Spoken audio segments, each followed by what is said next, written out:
Time for takeoff. Teamwork is dreamwork! The story has only just begun! Maria sweeping in!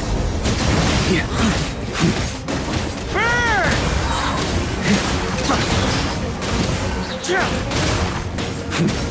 Up the ante!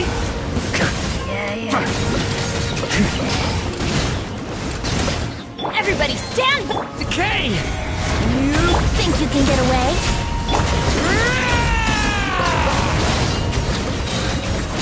Burn!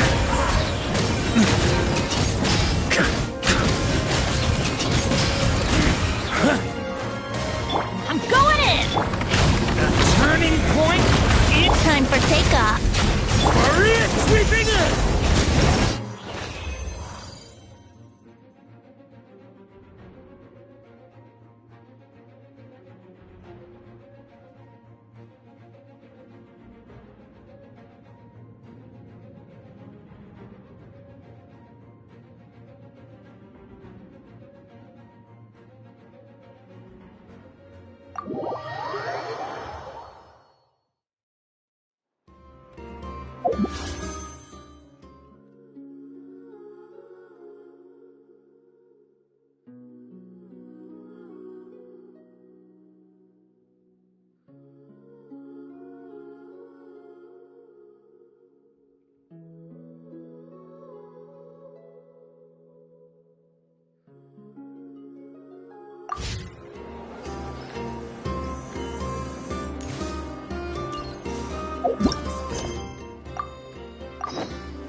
Welcome back, old friend.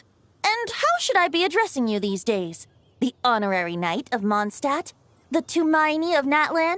Or the great hero of Nodcry? Well, you sure have your finger on the pulse. We've barely caught our breath since Nodcry, but it sounds like you've already heard about what went down.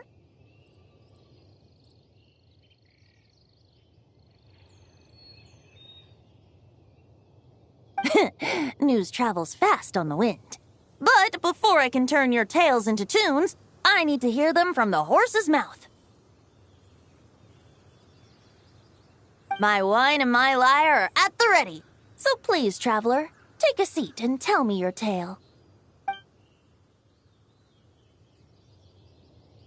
Amazing! Incredible! The Rapier of Solnari and the Doctor? Truly a tale for the ages! So, I'm guessing the Wild Hunt is a thing of the past now that you've defeated the Rapier of Solnari? Seems that way. We were kind of focused on dealing with the Doctor, though.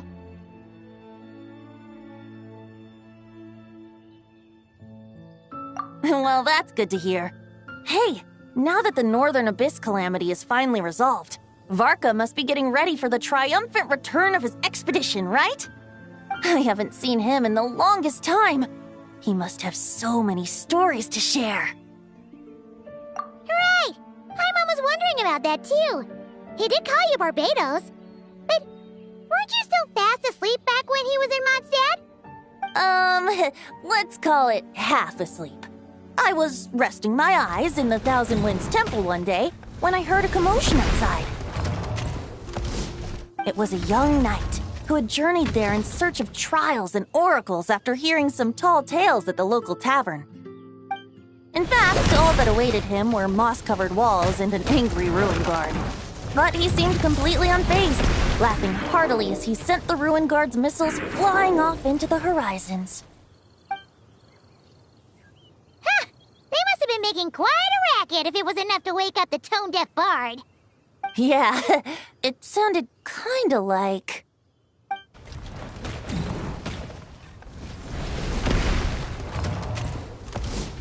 Hey! Is that all you've got? Whoa, bring it on! like that.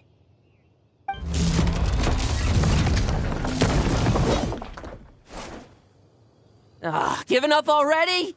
Hey, you're not half as tough as Varka said. A young knight of Favonius trekking out to the Thousand Winds Temple in search of adventure. Now there's a sight I haven't seen in a while. A bard in green clothes. Does this mean... Oh, you're Venti? I was just wondering how I was gonna track you down. Oh, so you were looking for the tone-deaf bard? Strange place to start your search.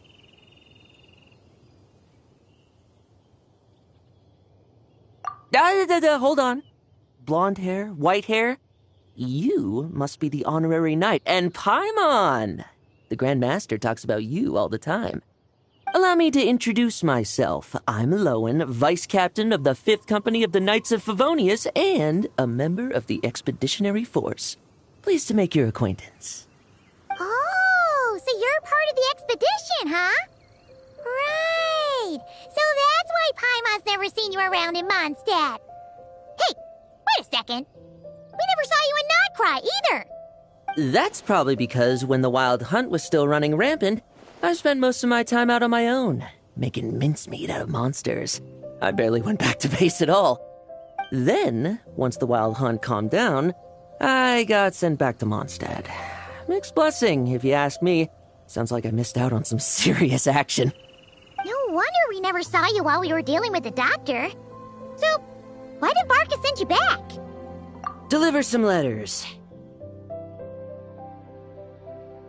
There's one for the Knights of Favonius, one for the church, another for the Dawn Winery, at least 10 of them in total. Jeez, how many people has he sent to deliver his mail now? Mika, Inefa, Lowen. He should just hire a full-time mailman already. In fact, he's earned himself a new nickname. Let's go with It's a lot!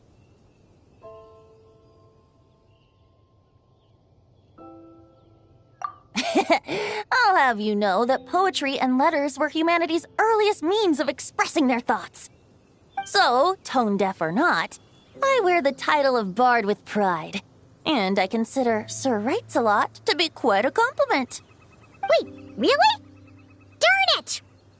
Maybe Paimon should come up with some harder-hitting nicknames for these two. Anyway, since this young man has come all the way to the Thousand Winds Temple looking for me, I assume he must have a letter for me too. Am I right? You sure are, to use the Grand Master's own words. This one is for the Bard in green clothes. These days, I think he goes by Venti. Doesn't really have an address as such. You could start by asking around in Mondstadt, or maybe try your luck at the Thousand Winds Temple. I figured that since there was this punching bag here, Ruin Guard, I could get some practice in while I was at it. So, I came right here the second I got back to Mondstadt. That Varker is so slapdash sometimes. It's a good thing we happen to be nearby.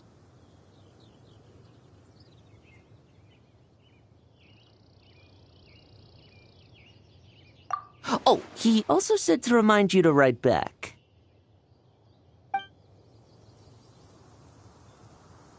Nothing in particular. Just some idle chatter between two drinking buddies. But if I'm supposed to write back this time... I'll need some time to mull over my response. Verka gave you a whole bunch of letters to deliver, right? Maybe you can head into Mondstadt and deliver the rest of them first? My thoughts exactly. Assuming I can find the way. Hopefully the roads haven't changed too much since the pre-expedition days. Well, why don't we have Mondstadt's honorary knight escort this homeward-bound wanderer to the city? I'm sure some of the recipients of Varka's letters will turn out to be old friends of yours, too.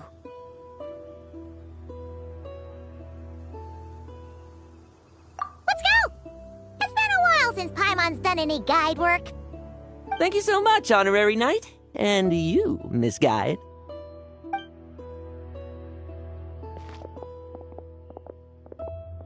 The Abyss. The Wild Hunt. Andreas. Get home safe, Varka.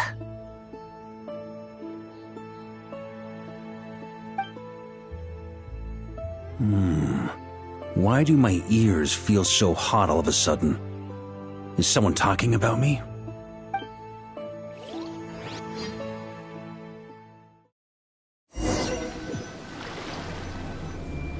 Surely there's no way anyone found the secret stash of cash in my office. That would be terrible. Grandmaster, bad time to get distracted. Watch out! Enemies approaching! Huh? Oh, it's just a few stragglers. They're no real threat to us. This expedition is almost over. We just need to deal with these final few targets, and then... we will make our triumphant return!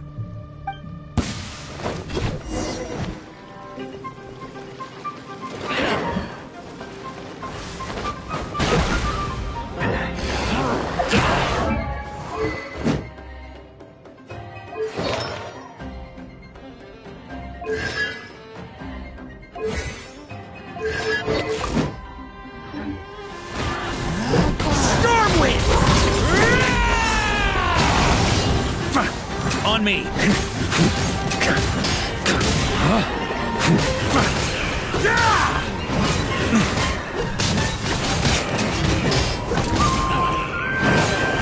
Stormwind! Sweeping in! On me!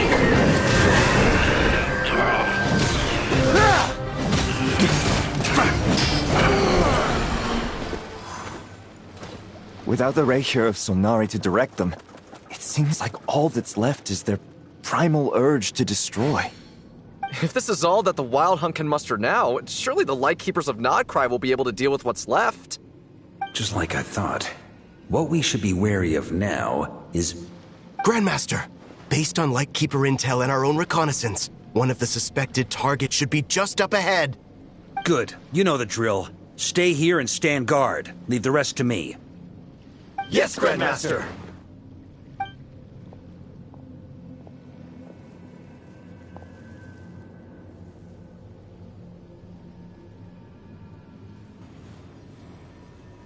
We meet again, Andreas.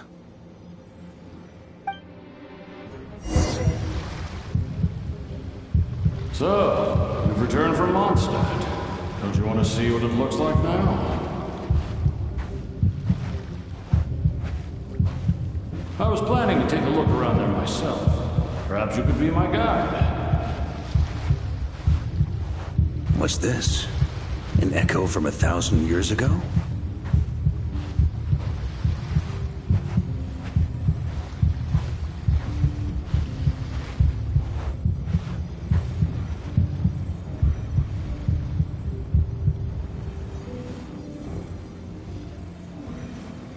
Everything seems normal so far. Here's hoping I'm just overthinking things. There are 2 other places to check. Maybe this will all go smoothly after all. It's your turn, my friend. Come, Andreas!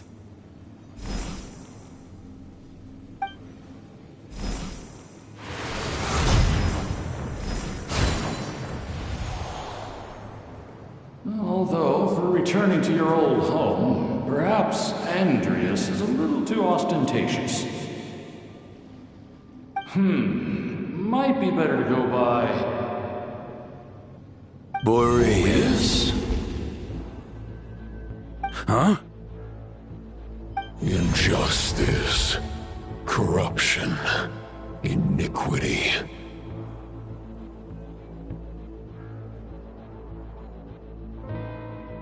Is the surface world still as wretched and foul as ever? Answer me, heir to the knighthood of Boreas. Looks like I'm not getting out of this without a fight.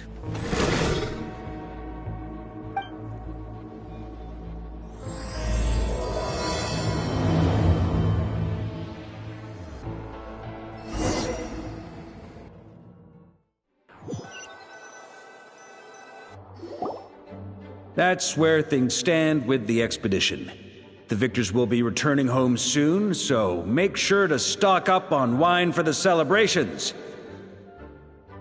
P.S. I hope everyone's keeping up with their daily training. I'll be testing you all when I get back to make sure no one's regressed. P.P.S. I wrote individual letters for each and every one of you. Don't forget to write back. That's all. Everyone gets one? Wow! Sir Writes-A-Lot is really living up to his name. I guess the Grand Master must have something specific to say to each of us. Even I got a letter, and I'm not a real knight yet. Jean? Oh, yes. That's our Grand Master for you. By the way, anyone know where I can find the cavalry captain? I have a letter for him as well. You mean Kaya? He said he was meeting a friend from the church at the Angel Share. Allegedly for work. Said he was exchanging intel. But I'd say there's a 50-50 chance he's just there for a drink.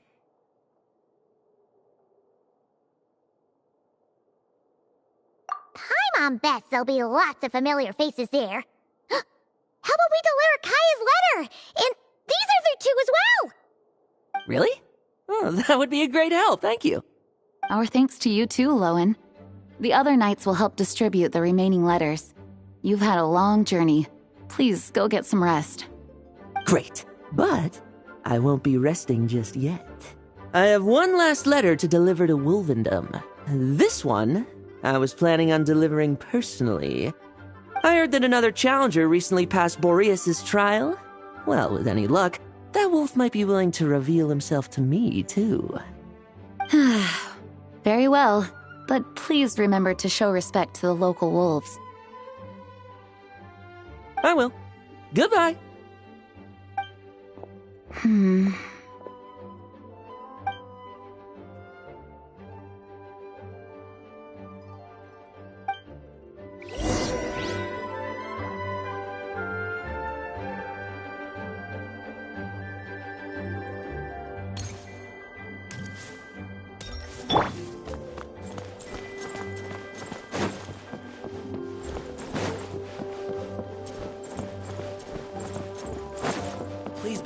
within the premises and refrain from making a racket. Okay, we'll deliver these letters to the Adventurers Guild and the Cat's Tail. You can just handle the ones for the Angel's share. The expedition is finally wrapping up.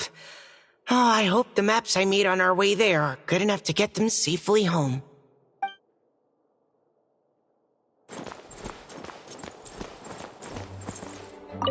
The Grand Master wrote in his letter that the Boom Blossom Bombs we sent worked really well. He wants to know if we've made any more. Uncle Mark is coming home? Yay! I can't wait to go outside and play with him!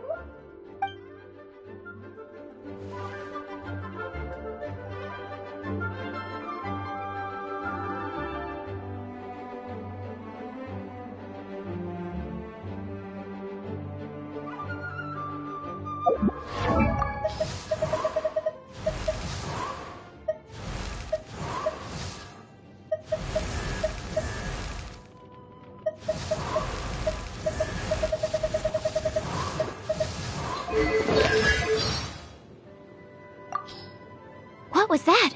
I just need a moment to quickly take... I haven't been out in a while. The windmills are spinning fast. The Grand Master wrote in his letter that the Boom Blossom Bombs we sent worked really well. He wants to know if we've made any more. Uncle Mark is coming home?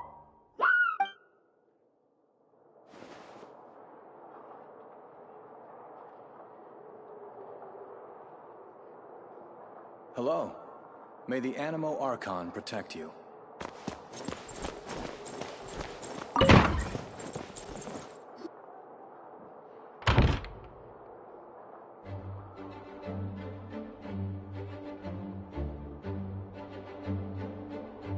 Honorary Knight, you're still here?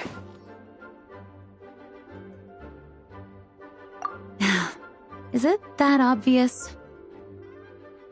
Huh? But Vark is coming back. The situation in Nokrai is stable. Surely things are looking up. True. From what you and Lowen have told me, the expedition has indeed accomplished its strategic objectives. It seems that Mondstadt no longer faces any threat from the perils of the North, be they the Wild Hunt or the Doctor.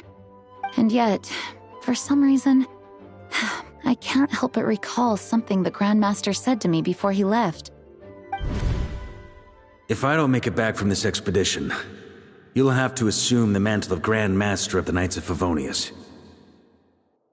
If it comes to that, remember to train the next Knight of Boreas in my stead. I've planted some promising seeds in Mondstadt, but they still need time to grow. Some have yet to master the art of social interaction. Some don't yet understand that they too need protecting. And some, well, some might not even want to be a knight yet. What's wrong? Well, there's no need to frown. I'm going on an expedition, not marching to my death. This is all just a contingency plan in the event that I'm unable to return. Until I return, I leave them in your care. The lineage of the Knights of Boreas has nearly been extinguished twice in Mondstadt's history. The first wandering knight to claim the title arrived in Mondstadt 1,000 years ago, along with his wolf companion. He was as free as the wind. He left no succession plan behind. Even his name was lost to history. The title of Boreas could have disappeared from Mondstadt just as he did. But he had an informal disciple, a knight named Ravenwood, who admired the Knight of Boreas greatly. Ravenwood's valor and swordsmanship earned him the wolf spirit's recognition. When the old aristocracy tried to regain power, Ravenwood came once more to Mondstadt's defense. From then on, the title of Knight of Boreas was passed down from generation to generation within the Knights of Favonius. Wolf spirit? You mean that big blue wolf in Wolfenden? Correct. As you may already know, the Wolf of the North is the surviving spirit of an ancient god, and the Knight of Boreas serves as an intermediary between him and humanity. Lupus Boreas, who had never known what it meant to love, came to understand it through the journey with his human companion. In the end, he chose to allow his power to become one with the land. This was once a well-known tale in Mondstadt, but these days, few people are aware that the starting point of the Wolf King's journey was not Mondstadt, but Nodcry. Huh? The great Wolf King of the North came here from Nodcry. Although he doesn't like to speak of his past. In fact, he rarely shows himself to people at all nowadays. As such, this tale can only be found deep within the Knights of Favonius library. Even among the Knights of Favonius, few are aware of it. The Grand Master didn't disclose any concrete objectives before departing on his expedition. I couldn't help but wonder whether it might somehow be related to Nodcry's Wolf of the North. I kept my speculations to myself, however. Sharing them would only spread unwarranted suspicion toward the Four Winds among the people of Mondstadt. You experienced the turmoil caused by Duval and the East Wind's actions for yourself. Surely you can understand my concern? No wonder Varga wasn't clear about his motives. Is that what he was worried about? Very possibly. He was probably also reserving judgment. Having heard about your experiences in Nodcry, I now suspect that the Grand Master hadn't yet ascertained the true identity of our enemy at that time. And as it turns out, the Calamity born in the north wasn't an ancient god, but rather the Wild Hunt and the Doctor. I guess we were both jumping to conclusions.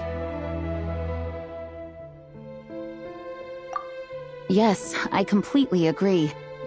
The tide can turn rapidly in times of battle. It's a leader's responsibility to prepare for every possible contingency. Even if his contingency plan never needs to be put into action, I'm sure the Grand Master is relieved to know that it's in place.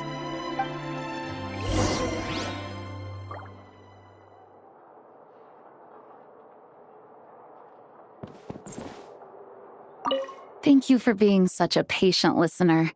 I feel much more settled after talking with you. If you have any spare time, would you mind stopping off to say hello to the other knights? I'm sure they have all missed our honorary knight just as much as I have.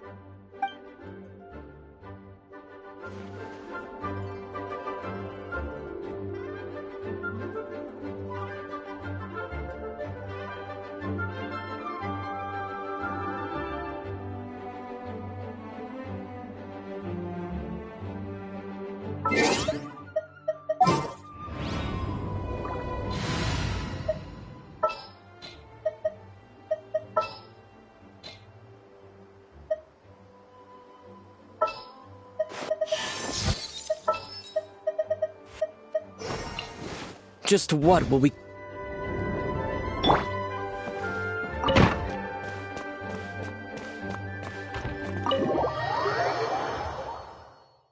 That turned into a pretty long conversation, huh?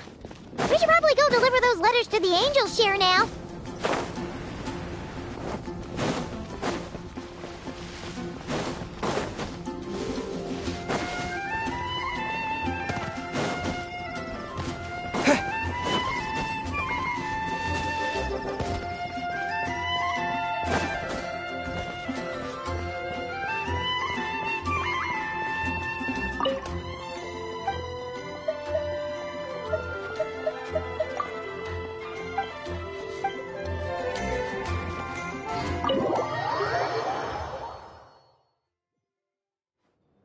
When you're mixing drinks in hot weather, start by pouring in cold water and add ice cubes. Then drain out the water before adding the other ingredients. How's that for a secret recipe? Maybe it's worth a little intel in return. Please. I've known that little trick for a good 10 years at least. You'll have to offer something a little more substantial if you're serious about trading. I know there's no one else in the tavern right now, but do you two really need to talk so loudly? Especially if you're supposed to be exchanging confidential information. Hiya! Rosaria! Diluc! Paimon knew we'd find you here! Looks like it's about to get even noisier. A little liveliness never killed anyone. Traveler, Paimon, What brings you our way?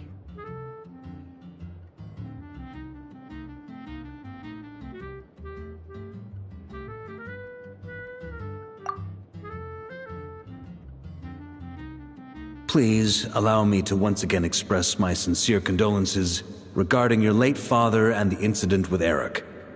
We make absolutely no excuse for his crimes. I hope you will give some serious consideration to the question I asked you before I left, though I'm sure you're tired of hearing me ask by now. The Knights of Favonius will always welcome you. From the look on your face, I'm guessing the Grand Master is still refusing to drop it? He nags like an old man. It's hardly surprising. Huh? Drop what? What's this about? Nothing, really. Before leaving on the expedition, Varka came here to chat with me over a drink. I failed to avoid him. He, asked me if I'd consider rejoining the Knights of Favonius, and I declined. He expressed his regret about everything that happened, and asked me to reconsider. That's all there is to it. Yeah, right. Sounds like you skipped a lot of details. There's clearly more to it. Whatever details I chose to omit are in the past. Dragging them back up now serves no purpose. You say that now, but back then, you couldn't let it go. You and the Knights of Favonius were constantly at odds. I wasn't seeing the full picture. I've had a lot of time to reflect since then. But my answer remains unchanged. I'm not rejoining the Knights of Favonius. Both the Grandmaster and the acting Grandmaster are too upright and honorable. I can't see the shadows that lurk beneath them due to the size of the organization they lead. They need someone on the outside to keep watch vigilantly. If I had a Mora for every time I've heard you repeat that argument. I actually don't disagree with the first part of what you said, but don't you think someone can keep tabs on things from the inside? When you join an organization, you're bound by its rules, no matter how free it may seem on the surface. You think so? Never mind the Knights. Have you honestly ever been bound by the rules of the Church? Good question. Have you considered that maybe that's why I chose to join the Church and not the Knights to begin with? Are they arguing or not? It's kind of hard to tell. Oh, kind of like the contingencies Jean was talking about. The more ways they have to protect their home, the better. Huh? Traveler?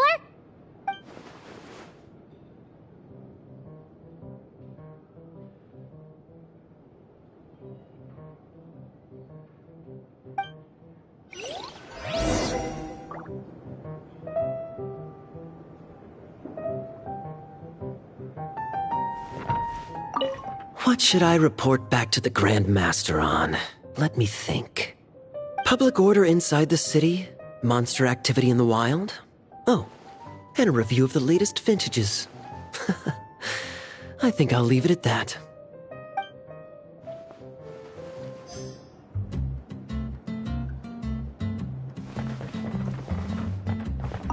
My reply won't be a long one, as usual. I'm sure Varka won't be surprised.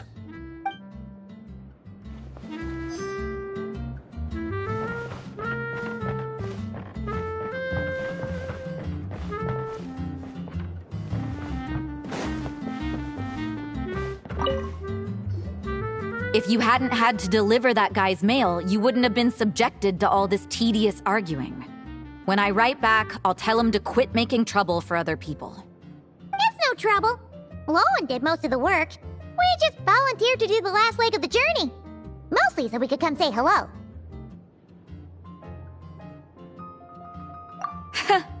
So you see what's really going on here? All three of us fell for that old rascal's scheme far too readily.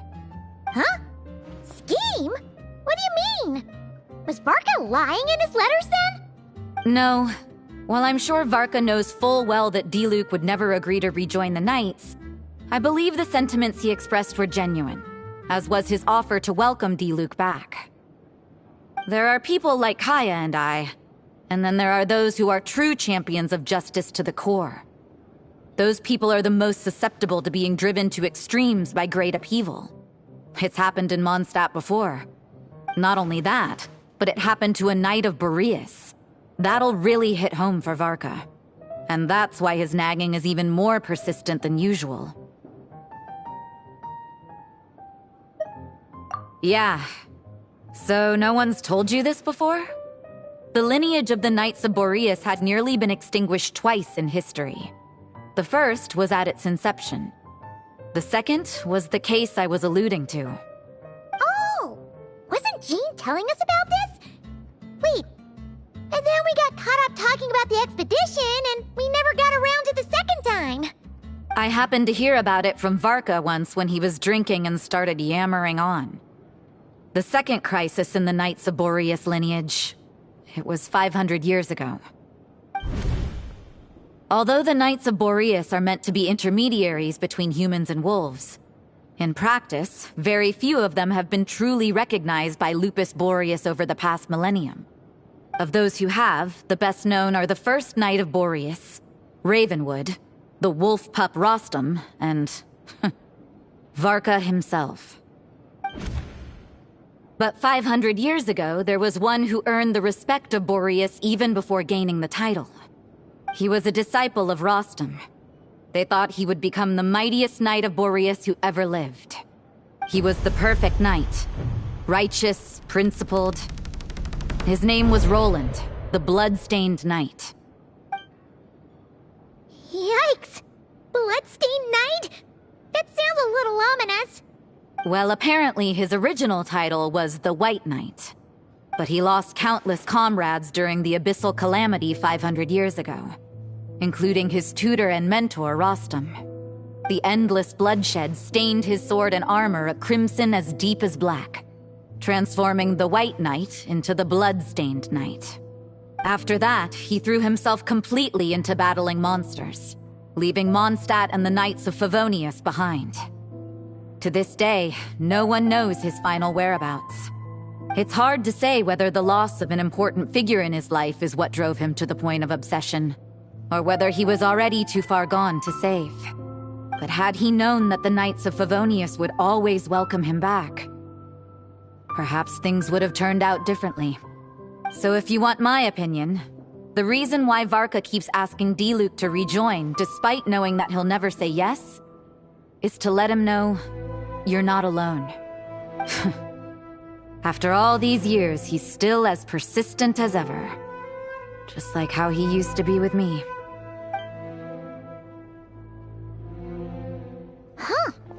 Turns out Varka's a lot more thoughtful than he lets on. Paimon had the wrong idea about him. Anyway, there's still something about this whole Boreas business that Paimon isn't really getting. Wasn't Andreas a god in Mondstadt thousands of years in the past? If so, why did Jean say that Boreas and the Wandering Knight only arrived here just 1,000 years ago? Plus, Paimon's super curious about what happened to Roland. That's a great idea! Jean said he hasn't been showing himself much lately, but he always seems happy to oblige whenever you show up. Let's go!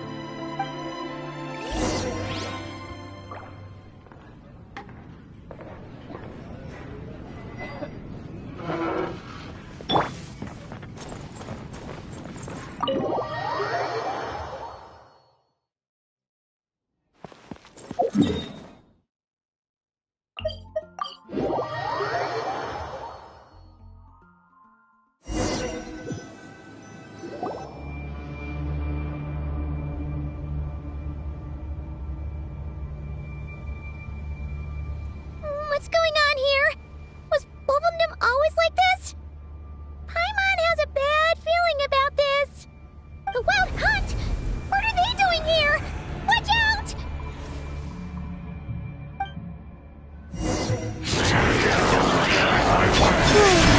Absorption test. Animal test 6308. The long sleep beckons.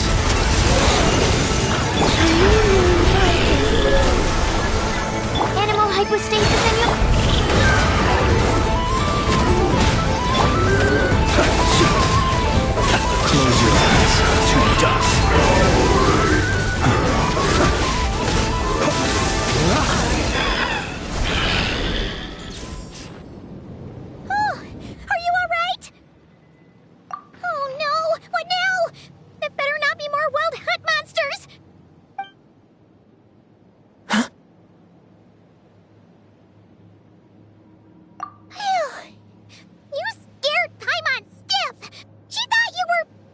Stop right there! Answer me this. The 2 letters I gave you, who are they for? 2 letters? Wasn't it 3? Okay. Well, Paimon's coolest naive expression doesn't appear to be an act. Hey! What are you trying to say? Wait, what are you trying to say, huh? Huh? Paimon passed a test? Really? Huh! She didn't even realize she was taking one! You may dispense with your suspicions. The wolf pack has borne witness. They fought against the aberrations that encroached upon this land, and our attackers showed no ability to disguise themselves this time. A familiar scent. Come. I will await you at the usual grounds. Well, if the boss of Wolvendom has vouched for you, I guess I should apologize for doubting you just now. Sure was. Fortunately, my experience in Nodcry didn't go to waste. Turns out the Wild Hunt all feel the same when you stab them. They didn't stand a chance. Something seems wrong with that old wolf, though. Go on. You should check on him.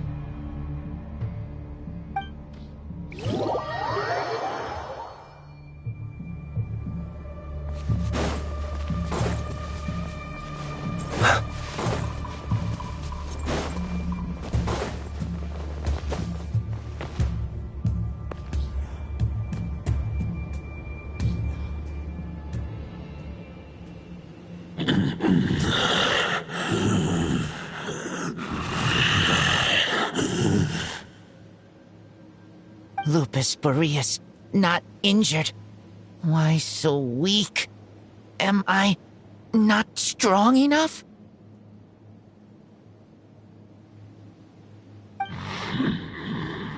You are not to blame. With your Iron Claw, you successfully blocked their attacks. However, their assault went beyond the mere physical world. They followed my trail from the distant north across the ley lines. They sought to corrupt the territory I protect. But I shall not let them succeed without a fight.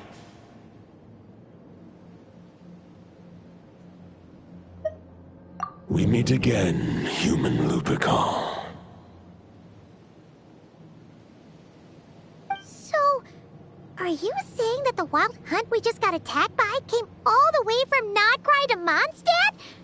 How is that even possible? As you know, I stand before you as an incomplete being. I am but one remnant of the god Andrias' soul. The source of this turmoil. I can sense it. It lies in the north. It is the part of me that remains in Nodcry, from whence I came. Huh? Now Paimon's even more confused. How can you be in 2 places at once? For many gods, housing a part of their soul within an object is no difficult feat. But those who can perform such delicate partitions as this are rare, even among the gods.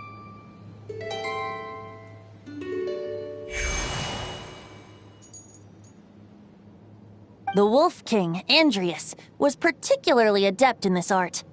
Otherwise, no remnants of his soul would have survived till the present day. Huh? The bard's back? Tone Deaf Bard? What are you doing here? Maybe the god of Animo guided me here. For it appears that someone is in need of a tale from the distant past. And our wolf friend doesn't seem too keen on recounting it himself. Who better than a bard to do the honors? Lord Boreas, do I have your blessing to share this story? As you wish. Lupus Boreas wandered the frozen tundra and stumbled into the Seelie Hall. Enchanted by their song, tender as the dawn's starlight, and curious about the ways of humankind, the wolf bade farewell to his home and set off for the city to the south. As the high tower crumbled and the fierce winds fell silent, Lupus Boreas, who once had hunted with the storm winds himself, looked within and inquired, was the shelter he provided for humanity really any different from that given by the reclusive king in his tower? The wolf entrusted those under his protection to a new god and quietly returned to the frozen north. There, in a palace long since abandoned by its former master, the great wolf closed his eyes and slept. 500 bitter winters passed, then 500 equally frigid springs. He slumbered undisturbed until a night stumbled in from the cold, just as Lupus Boreas had once done at the Seelie Hall, and awoke him at long last. The night asked the wolf to join him on a journey south, to see once more the land that had all but faded from his memory. The gentle wolf, unwilling to refuse the human's earnest plea, split his soul into two halves and left his home once more. Seeing how the ice and snow had given way to verdant plains, hearing the laughter and song that now filled the once somber city, the aging Lupus Boreas turned to his friend, the god of Animo, and remarked, "So, this is the world the humans dreamed of." Though the night's journey was not yet over, the wolf chose to bid farewell to his companion here. He had written the end to his story. What knowledge he had been gifted flowed into the land. Everything he was, he gave unto the world. Well, that's how a bard would tell the tale. Lord Boreas, is there anything you'd like to add? There is no need for you to ask that question.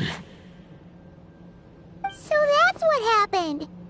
You returned to Mondstadt with that knight 1,000 years ago, and then, for the sake of the new Mondstadt, you... You need not feel remorse on my account. That was my answer, my decision. If anyone should feel regret, it is the part of me who remained in Notcry. I fear Andreas has not found peace in his heart even to this day. That is surely why those vile aberrations were able to exploit his weakness, sowing the seeds of all the turbulence that has ensued. But we followed Boreas' trail in Nodcry. We investigated and discovered no signs of instability. Andreas should still be slumbering by the lakeside. Perhaps all the recent turmoil in Nodcry has had unforeseen consequences. And there's more. I detect another familiar scent from across the ley lines. A scent that reeks of blood. Oh, the White Knight who became the Bloodstained Knight? The mightiest knight of Boreas? But wasn't he from 500 years ago? You think he's immortal or something? I remember him as just a man. His lifespan should be no longer than any other of his kind. But before he severed his connection to Boreas, his final destination, it was the ancient kingdom of Conria, as you call it. Beyond that, I know not if he lived or died. If you want to get to the bottom of this, I'm afraid you'll have to make another trip to Nodcry yourselves. As luck would have it, another old friend of ours just so happens to be free right now. If you ask him nicely, he might give you a lift. That could save you a lot of time on the road. No wonder I can suddenly sense the east wind's presence. If even Mondstadt has been affected by the fallout, Nodcry must be in real trouble by now. I hope Varka can handle it. Varka? Is he in danger? I believe too many passengers would slow our dear friend down. I fear he only has room to carry one person, along with perhaps a diminutive companion. All right. Wish it could be me, but I accept that we should send our strongest warrior to fight Nodcry's battles. I'll stay here and deal with any wild hunt that try harassing Mondstadt. It'll be a good chance to try out some new moves. I stay in Mondstadt too. With Traveler's help, Varka will be safe. Razor, give me your Iron Claw.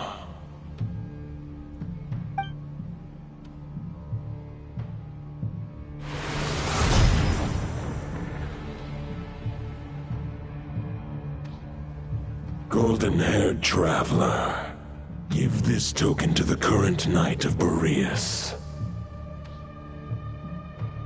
It is a wolf spirit. It contains my power and thoughts. Though I have given him a piece before, this should bring him new strength. The Dominator of Wolves once bestowed the power of his soul upon his pack, strengthening their hearts and sharpening their claws and fangs. But human hearts and flesh cannot bear the soul of a wolf directly. It would be akin to forcefully merging a human and a wolf into one being. They would descend into chaos. To prevent the entanglement of souls, the most I can do is temporarily house my power and thoughts within claws and fangs wrought of steel. Although, truth be told, that knight does not lack for power. What he needs more is the thoughts within. But I shall leave this for him to explain. The Great Wolf King of the North remains strong for now. Besides, do I not have the protection of my Lupacol? I will protect Lupacol. The North and Varka, I leave to you. Just give me the word whenever you're ready.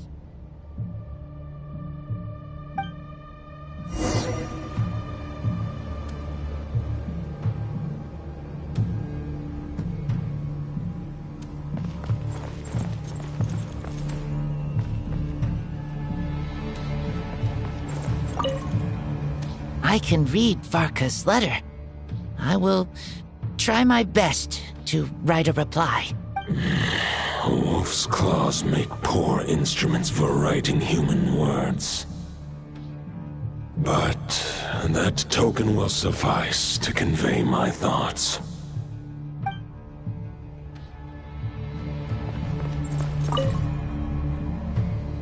Any questions before you set off? Better ask now. You'll probably have to hit the ground running when you get to Nodcry. All right, over to you, Dvalin!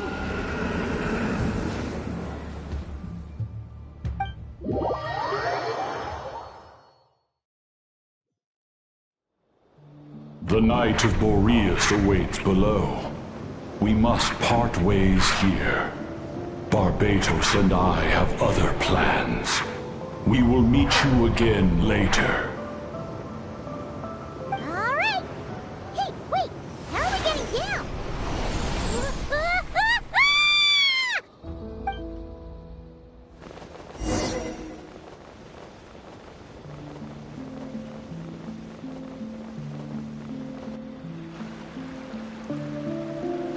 Hold the line! The enemy's on the brink of collapse! Grandmaster! It's...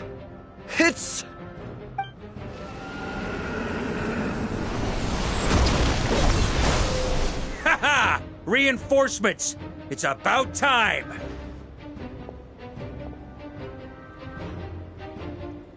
And Paimon too!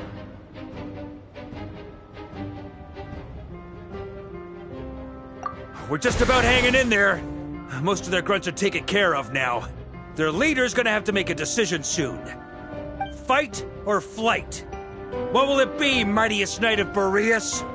As expected, this hastily summoned Wild Hunt horde is nothing but a disorganized rabble. A mere shadow of the forces gathered by the Rahir of Solnari. But they have served their purpose. I now understand your tactics, and you, in turn, understand mine. This is fair. This is the way of chivalry. Farewell, heir to the knighthood of Boreas. Whether you choose to resist me or not, I shall set right the injustices of this world. In the name of the blood-stained knight. Guess they're retreating for now. So that Wolf of the North lookalike, that was Andreas? But why would he be leading the Wild Hunt? And why was he talking about the Bloodstained Knight? Ugh, forget that. We can save the details for later. He was the enemy boss, right? Are we just gonna let him get away? There's no point chasing after him. We've crossed blades already, and it ended in a stalemate. Right now, there's nothing we could do about him. True. We're still not certain of his true identity, but whether he's a god corrupted by the Abyss or a legendary knight, killing him might be just about possible, especially now that you're here. The difficult part is, we can't kill him right now. Huh? What do you mean? Is he immortal or something? No. Judging from our skirmishes so far, I don't think he's got any special abilities of that caliber. Nor does he have the ridiculous level of power wielded by the Five Sinners.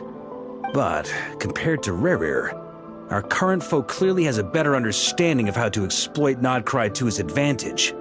Particularly when it comes to Andreas' remnant soul.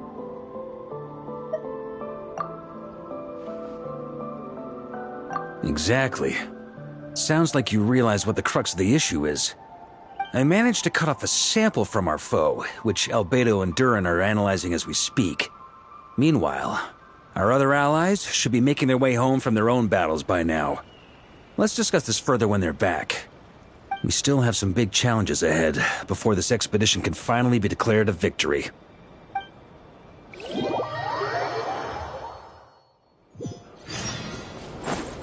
The meeting's probably gonna be in the biggest tent, right? Looks like a bunch of people are there already. Why don't we go chat with them?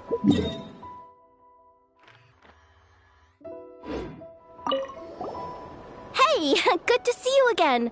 Oh, Boss Sneff asked me to pass on a message. She went to see Lauma and Columbina at the Frost Moon Scions. Apparently, there haven't been any changes to that space the Rahir of Solnari's in. That means the recent Wild Hunt attacks have nothing to do with Rerir, right? Oh, that's a relief. Paimon doesn't fancy facing him again. They're keeping a close watch on it just in case. With so many moon experts on the case, we're in pretty safe hands, huh? Oh yeah, Lauma and Columbina asked me to pass on a message too. Focus on the enemy you are facing. The moon will protect you all. Huh, you know something? These Knights of Favonius are paying me a pretty nice sum to deliver a few simple messages. Oh, Varka's a generous guy.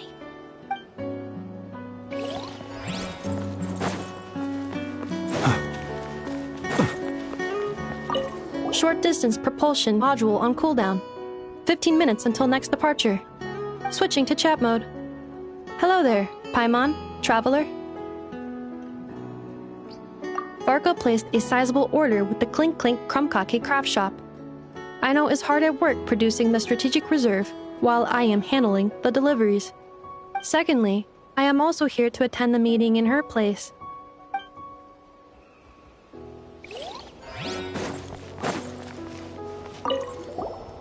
Huh? Flint's! Paimon thought the Lightkeeper's rep would be Itlua or Nikita. You're quite right. However, Itlua and Nikita are both busy organizing the Ratniki's region-wide response to the recent attacks. And since I'm well acquainted with everyone else here, I was the one they recommended to attend the meeting. Sometimes you don't get a choice when there might be consequences down the line.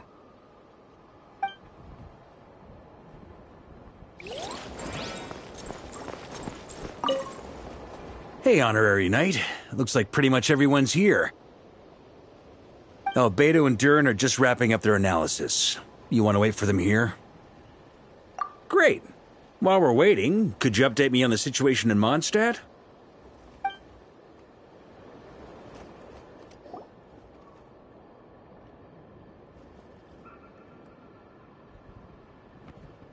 And that's where things stand. The Wild Hunt is no longer under the Reikir of Solnari's control, but it has been reborn from the ashes and is now launching widespread attacks. Intel from the Frostmoon Scions and the Curatorium of Secrets corroborates this. No disturbances have been detected in the space where Rere resides. What we are facing here is a completely new foe. Summarizing current situation. To confirm, the present leader of the Wild Hunt is the creature resembling a wolf. Andrius, god of the North Wind. More precisely, it's the external will that has seized control of Andrius' spirit, namely Roland, the Bloodstained Knight.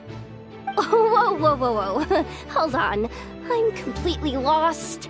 Isn't Roland some Mondstadter from like 500 years ago? How'd he suddenly get wrapped up with a god from 1,000 years in the past and the present-day Wild Hunt? Allow us to explain that part. Are you familiar with compensation mechanisms?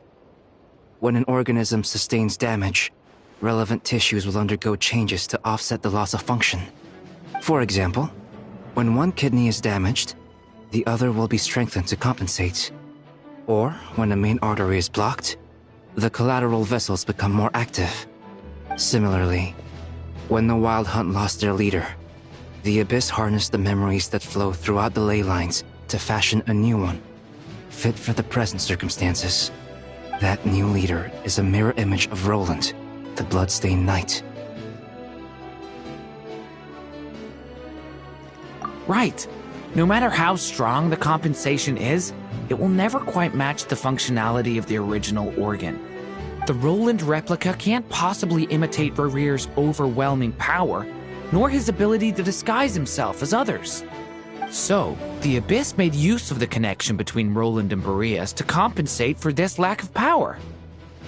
The replica corrupted and took control of Andrius as he slumbered by the bank of Amsvartnir, ultimately manifesting as the giant beast that you all witnessed.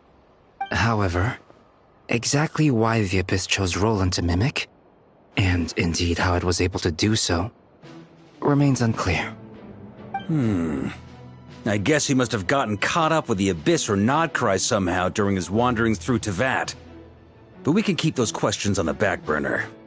Okay, Paimon gets all that, but what did you mean when you said we can't kill him right now? We can't kill him right now because a dead god may prove more dangerous than a living one.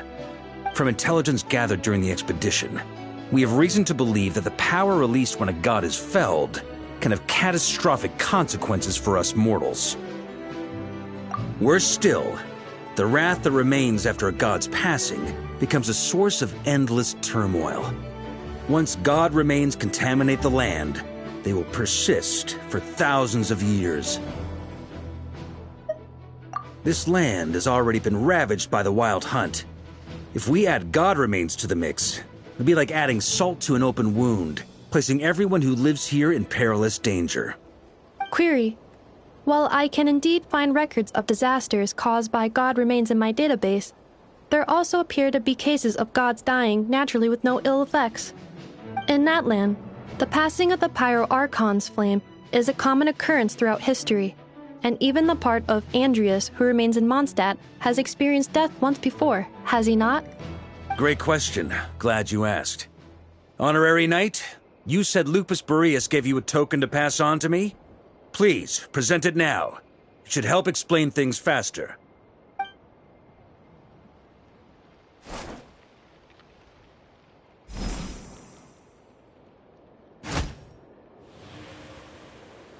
Come forth, Boreas! This form has come to the end of its time. I'm afraid I can accompany you no further on your journey. My soul will fall into silence, and my power will flow into the ley lines of this land. Perhaps this is all that a wolf can hope to do for humankind. Do not grieve for me, for this is the end I have chosen. Instead, remember that one day, your wandering too must come to an end. Where and when shall that be? A final wish before I slumber.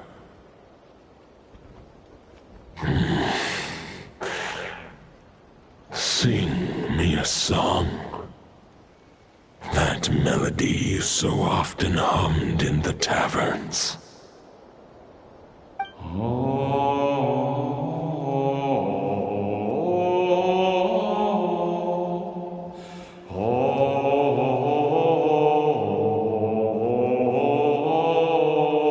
You saw it too.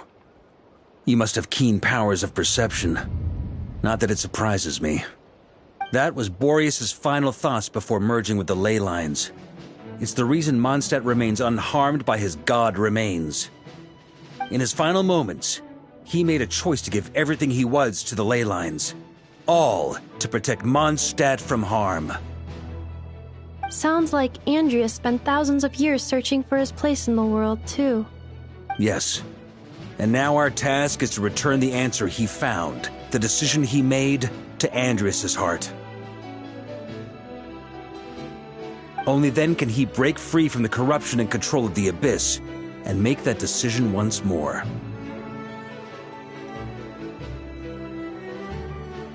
I see.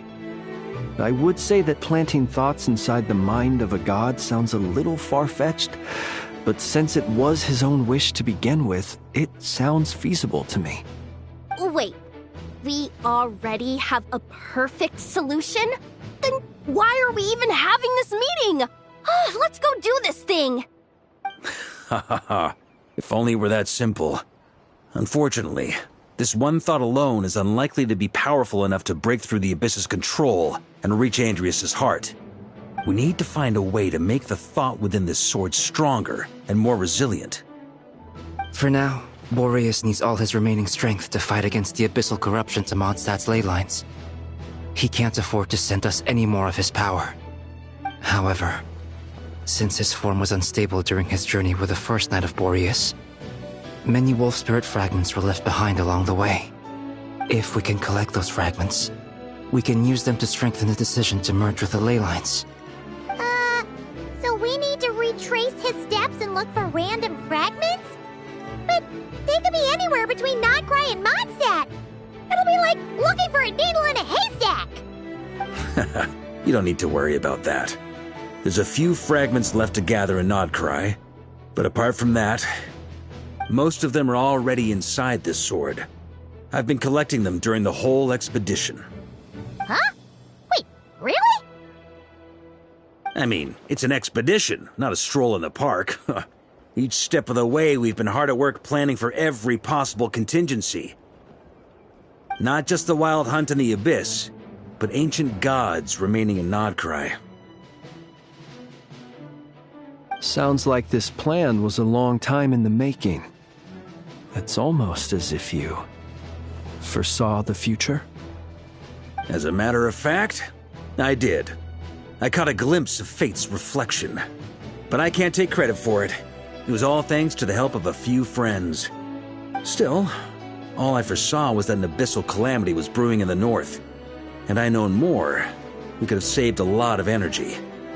Instead, we've had to make best guesses, prepare for every possible scenario. If all that preparation went to waste, all the better for it. But anything that proved useful, we knew we'd be grateful for down the line. Sure is. Just one crucial step remains. We need to gather the last few wolf spirit fragments scattered around Nodcry, and use them to make the thought within this sword as strong as it could possibly be. According to what Boreas told me before we left Mondstadt, his form was at its most unstable at the beginning of his journey. That means the fragments here should be the most powerful ones. But of course, we've been tied up fighting battles since the day we set foot in Nodcry. First with the Wild Hunt, then with the Doctor. So, it wasn't until recently that we were finally able to confirm the status of the wolf spirit fragments. We now know there are 3 left to find. Okay, so 3 more mini expeditions to go. I managed to gather 1 fragment before Roland reappeared. I also have a confirmed location for the second, which I'll take care of in short order. As for the 3rd fragment, we've identified a general search area to focus on, but we'll need all hands on deck to pinpoint the exact location. The final snag is that since our foe is a replica of Roland, he too will be aware of Andrias' history. He's sure to try and sabotage our plans by any means at his disposal. So everyone needs to bring their A-game. With our foe being from Mondstadt, it's our duty as Mondstadters to defeat him. And since the Wild Hunt is involved, the Lightkeepers will provide their full support. The Clink Clink Krumkake craft shop will also help in any way we can. So what do they need me here for? Wait, I think maybe I signed a contract at some point. Didn't exactly scrutinize it though. I mean, who actually reads those things anyway, right? Ah, great. Knew I could count on you all. Lastly, our friend from the Curatorium of Secrets will provide intel and relay battlefield communications. Looking at you, Yehoda. So, you'll be darting back and forth across the battlefield, dodging the Wild Hunt and the shadow of an ancient god. I'm impressed by your courage, Miss Yehoda. Rating for Yehoda updated. Higher quality ingredients will be used to prepare your future meals. Darn it! I should have known this payday wouldn't come that easy. I'll deal with the second wolf spirit fragment, which we already know the location of. The moment you make any progress with Fragment 3, be sure to give me an update. Traveler, could you join me in retrieving Fragment 2? I have a feeling that your unique constitution might come in handy.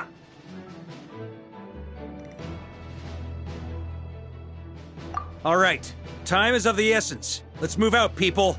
Dismissed!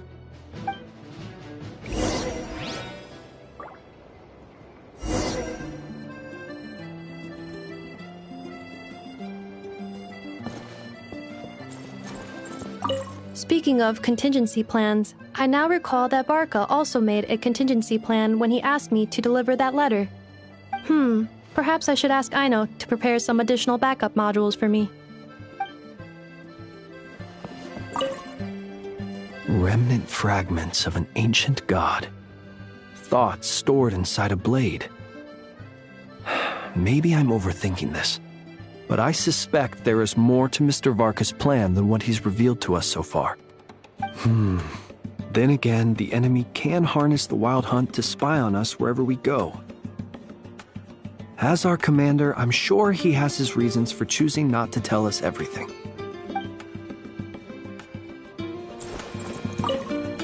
Yehoda, you dummy! You took the stupid job of your own free will! Crying isn't gonna get you out of it!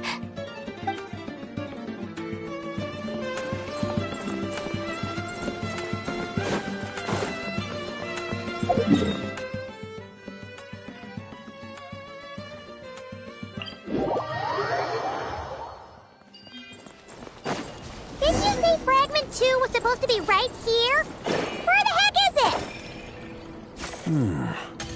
Seems like we've run into a slight hindrance. Can I leave this to you, Honorary Knight?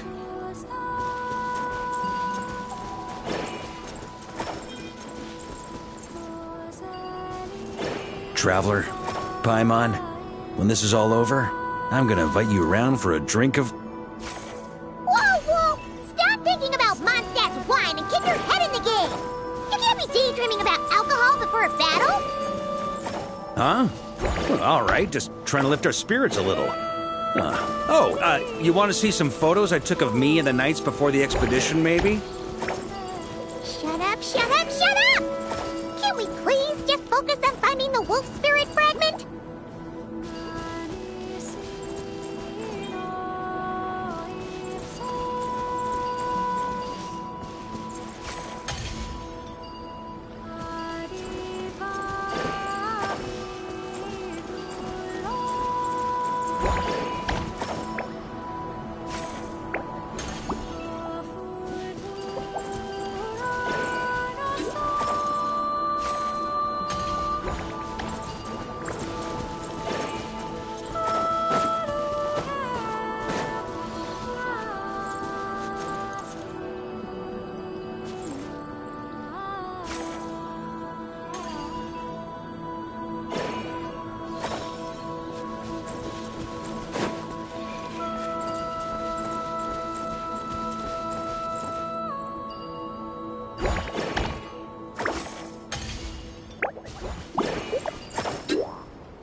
Let us have a modicum of patience for the richness and complexity of humanity. The wanton cruelty of the few is not worth our ire.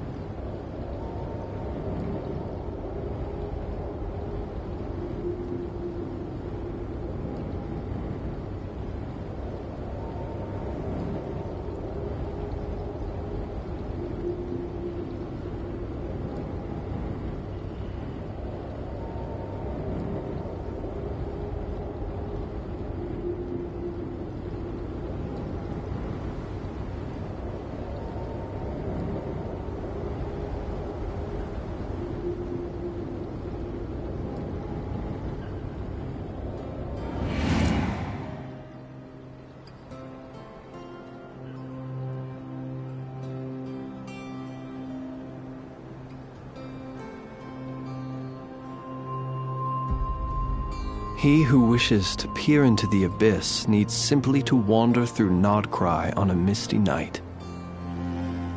The march of the Wild Hunt will be sure to drag him into the darkness.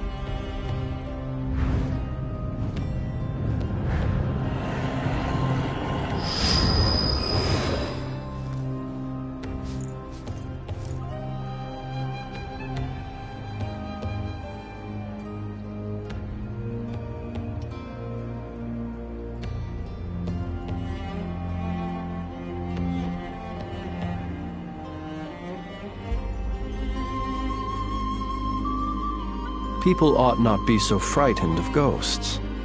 They are merely talking shadows, chattering away endlessly about their past affairs.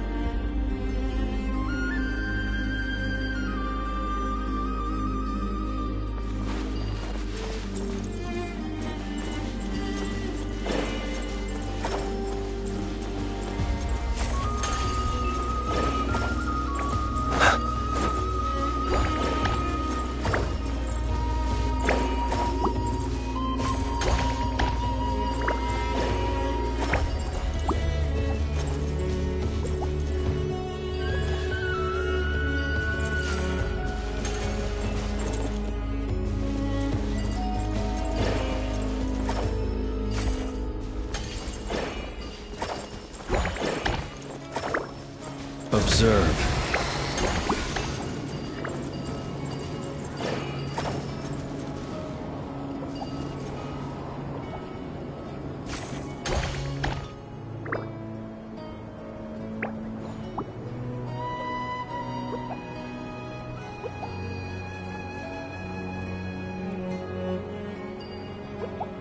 Let us have a modicum of patience for the richness and complexity of humanity. The wanton cruelty of the few is not worth our ire.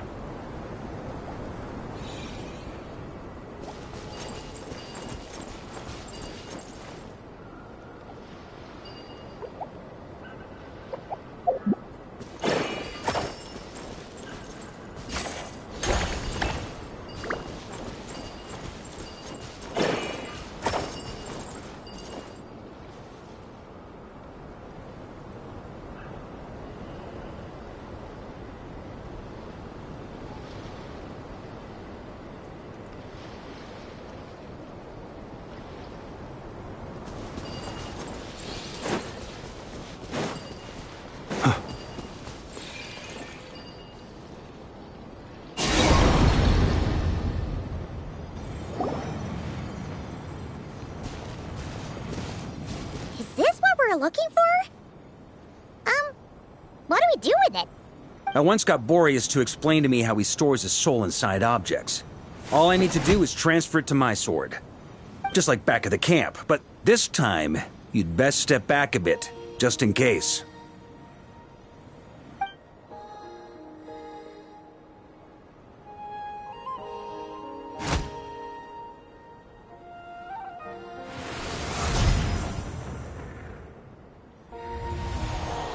So, you're saying you don't know how to love people, and you don't understand human love either. Why do you laugh? Sorry, I just think the fact you're ruminating on this is all the proof you need that you have love in your heart. I have a funny feeling that by the time this journey ends, you'll have found your own answer to the question of how to love. No, you're wrong. There is no redemption at the end of this path. Even if I am stained black with blood, my conscience will remain as white as snow. If pledging allegiance to the Abyss is the only way to sever the injustice of fate, then I shall serve in its name. Ah!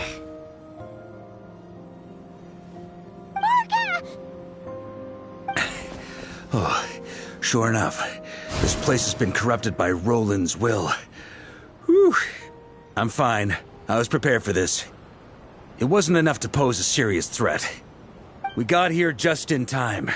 The fragment hasn't been fully corrupted yet. Assuming we can undo the damage, it should still be usable. Purifying the abyssal corruption would definitely be a safe approach.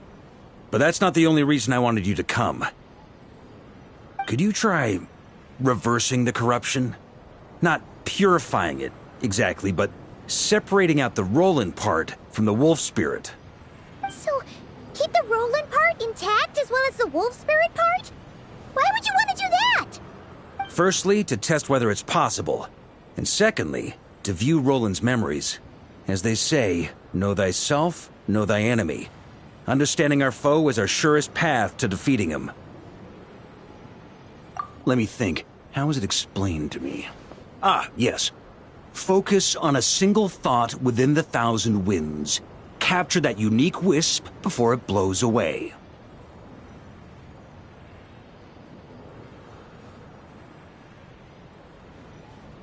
Ha ha ha ha! Actually, neither do I.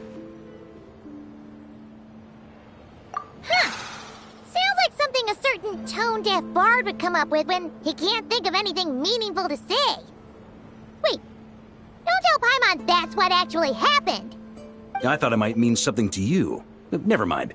I'll explain it in more human terms. Traveler, when you were in Natland, you went fishing for ancient names, correct? If I'm not mistaken, the Night Kingdom was like a river flowing with concepts, and you were trying to capture the concept belonging to a particular ancient name.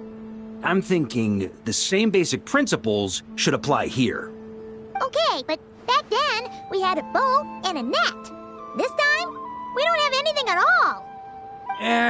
This wolf spirit fragment is like a puddle compared to the Night Kingdom. No need for a boat. As for a net, this is what I've heard. Thoughts and emotions are like interwoven threads. They can create a net, or they can create a rope. They can separate love from hatred, and they can bind objects and events together. Thought is the anchor for a being's existence, through which emotions are drawn forth. Also, we barely know anything about Roland. How are we supposed to use thoughts to anchor him? Well, maybe you could try this. What is it? It looks old and tattered. It's an unsent letter, written by the wolf pup Rostam, Knight of Boreas, from 500 years ago. It was meant for his disciple, the White Knight Roland. After Rostam lost his life in the Abyssal Calamity, Roland left Mondstadt to wander to Vat. Grandmaster Arundelen had wanted to deliver this letter to him. But trying to track Roland down was like chasing a shadow. He never did find him. And so this letter has been sitting at the Knights of Favonius headquarters ever since. Quite the antique then. But how exactly is it supposed to anchor Roland? Yeah, I'm honestly not sure. Hey! What happened to Mr. Plans for every contingency? You're just making this up as you go along! What can I say? Some people like to wait till they've got all their ducks in a row before taking the first step, but I prefer to dive on in and plan as I go. I've been doing it that way for the whole expedition. But anyway, Don't they say that poetry and letters were humanity's earliest means of expressing their thoughts? Can't hurt to give it a try, surely.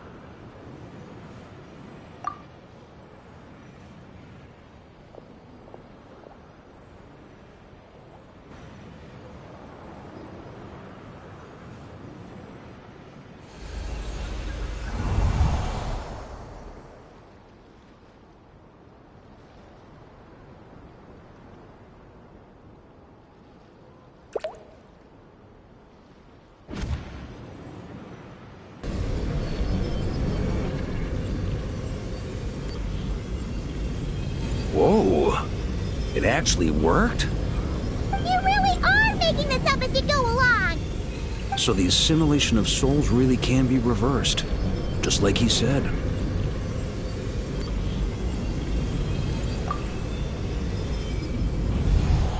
If what you say is true, the monsters I've slain, the justice I have sought to uphold,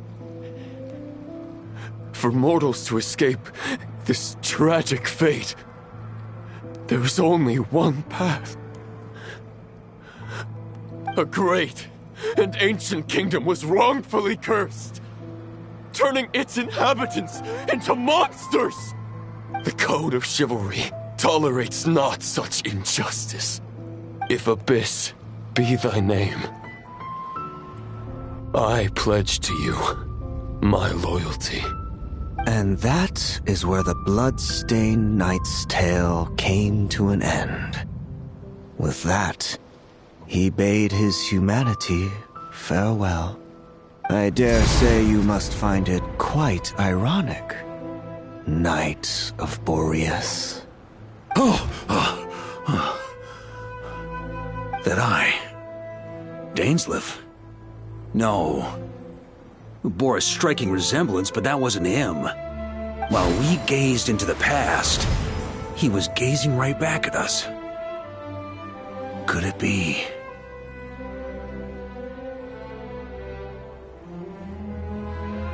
So that's what happened.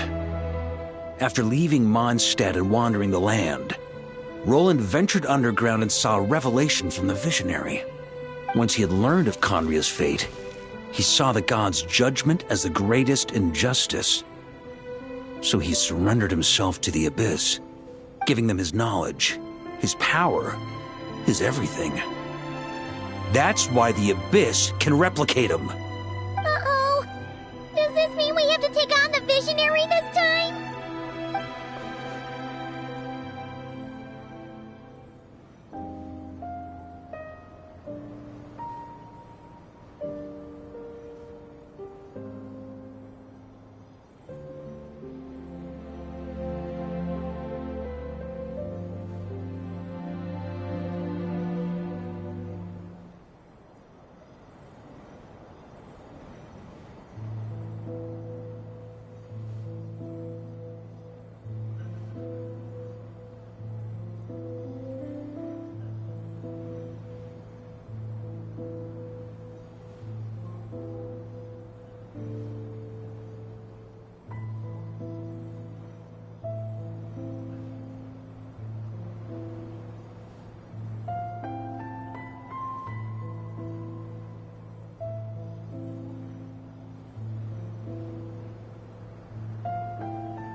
I'm inclined to agree. If our enemy could see the future, both the Wild Hunt and Roland would be acting with far more lethal precision. But even without the Visionary's input, Roland still has an intel advantage we can't afford to underestimate. Every minion of the Wild Hunt serves as Roland's eyes and ears. We need to think one step ahead if we want to outmaneuver him. And on that note, I have a plan I want to discuss with you.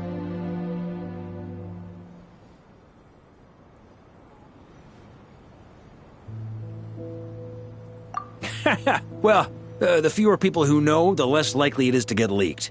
Besides, it wasn't a fully formed plan back then. That about covers it. Sorry to ask so much of you again. No plan is free of risks.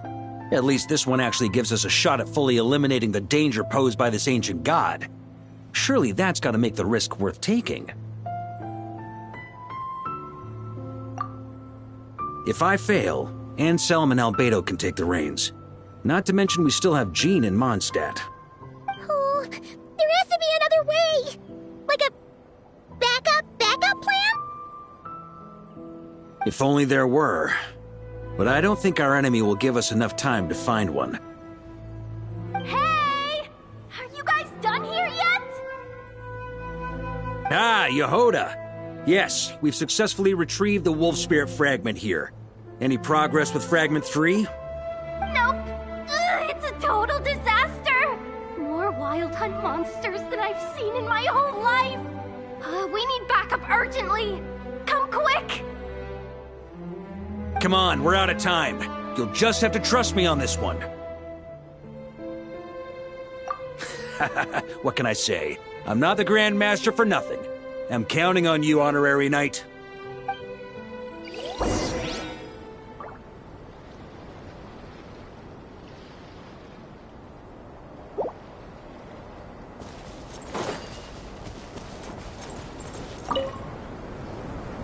Fill me in. What's the situation?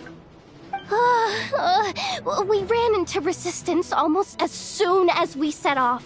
Albedo said we should split into 2 teams and continue searching while he and the others kept the Wild Hunt occupied. Good call. Locating the Wolf Spirit fragment is our key objective. I would have made the same decision. Well, it seems the enemy figured as much too. Now, both search teams are in big trouble. Oh, I brought a map. This should make things clearer.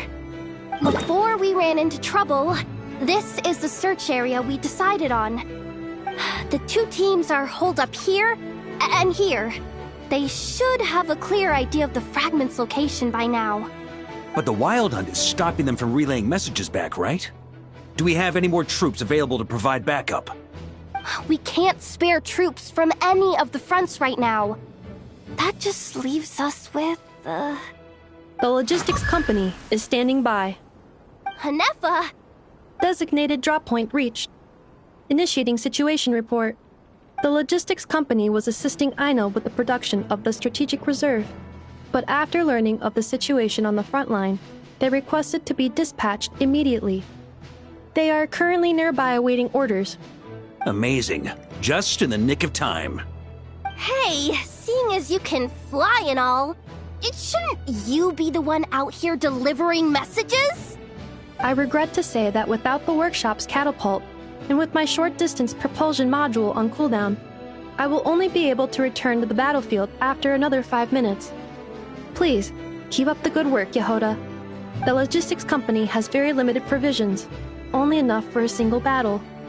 Which team should they support? Both.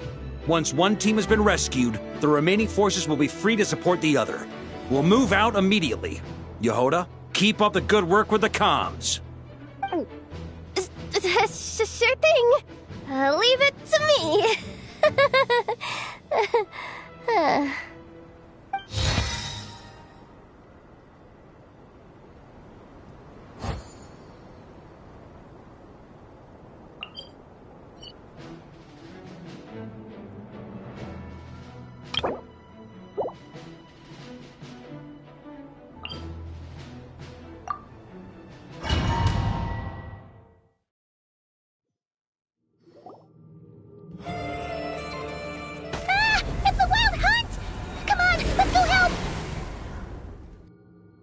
something's not right. The Wild Hunt's offensive doesn't seem to be getting any weaker as the battle goes on. Are they getting reinforcements from somewhere? Don't get dragged into the enemy's rhythm. Logistics company, scout out the area. Look for terrain we can use to our advantage. Yes, sir!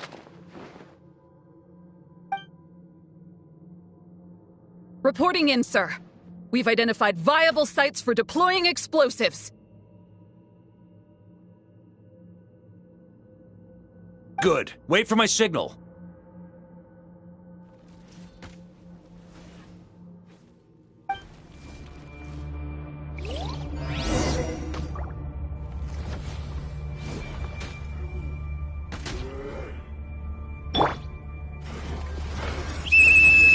Logistics company, deploy!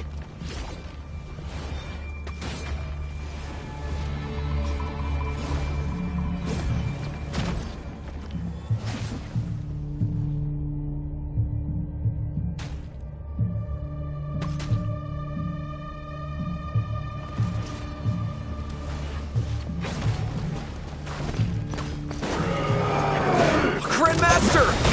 Honorary Knight! Goodness you're here. Be careful. There's no end to these monsters. However many we kill, more keep coming. Just as I thought. Well, they're about to get a shock to the system. We'll wipe them out faster than they can replenish their numbers. We just have to hold on until the logistics company is ready.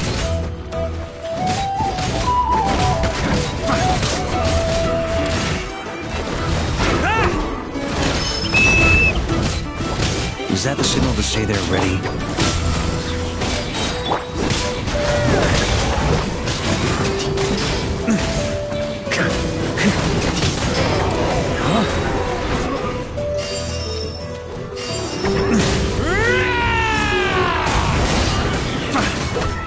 Thunder!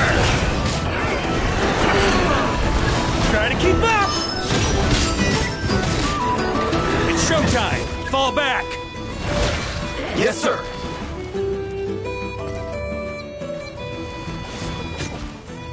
Ready? Fire!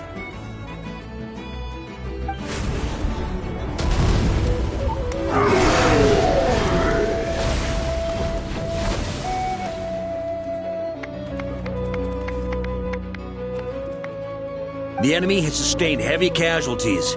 Should be a while before they're strong enough to pose a real threat again. Use this time to catch your breath and fill me in on everything you've learned. Yes, sir. We've narrowed down the search area for the final fragment to this zone here. That's not exactly very narrow.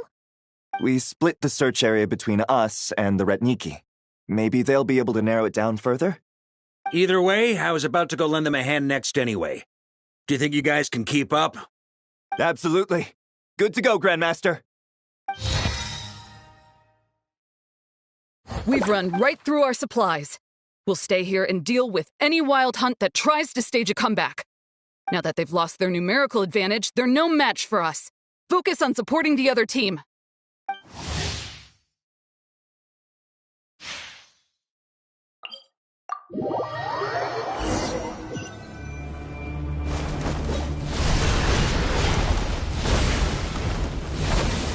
Ugh, looks like the same situation here. They just keep coming, wave after wave. Reinforcements. Hey, you keep them busy while we work on getting rid of this god-awful mist. Understood. Everyone got that?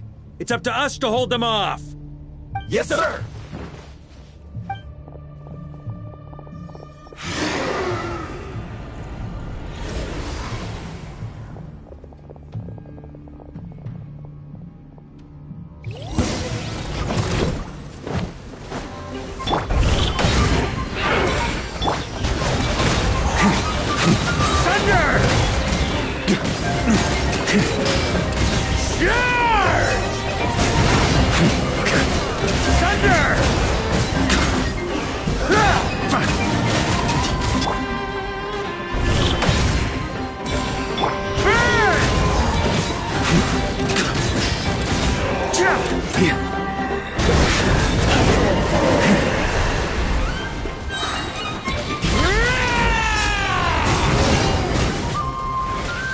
Hey, they're running out of steam.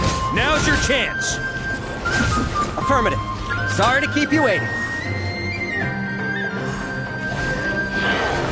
That's their source. It was hidden in the mist. If we destroy that, the water... Knights of Favonius, charge!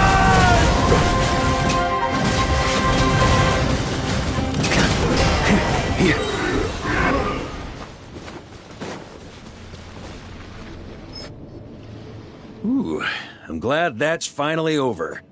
Brave knights, on behalf of the Lightkeepers, I thank you for your assistance. There's no need to be so formal. When it comes to the Abyss, we're all in this together. Now, please tell me everything you've learned. Very well.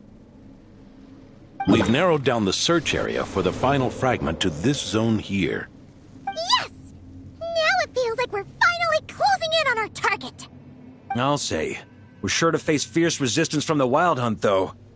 Is everyone willing to keep fighting with us? It would be our pleasure, Mr. Varka.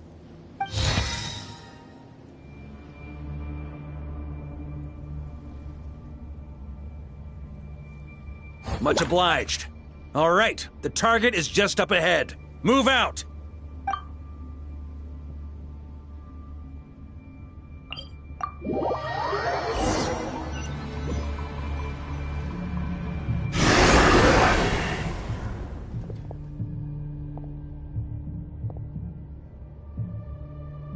The hiding in the mist trick again. These guys must be easily amused. You all know the drill. The Knights of Favonius will engage the enemy while the Lightkeepers dispel the mist. Everyone, follow my signals. Yes, sir!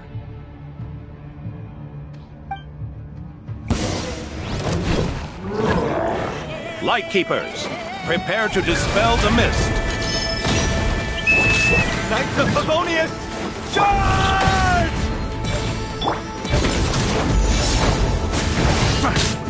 Burn! Thunder! On me! Thunder!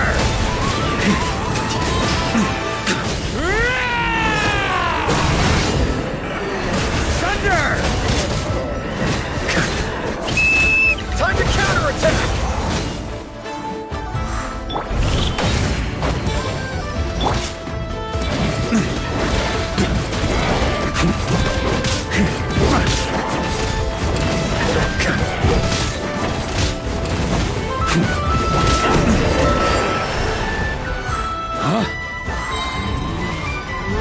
Try to keep up!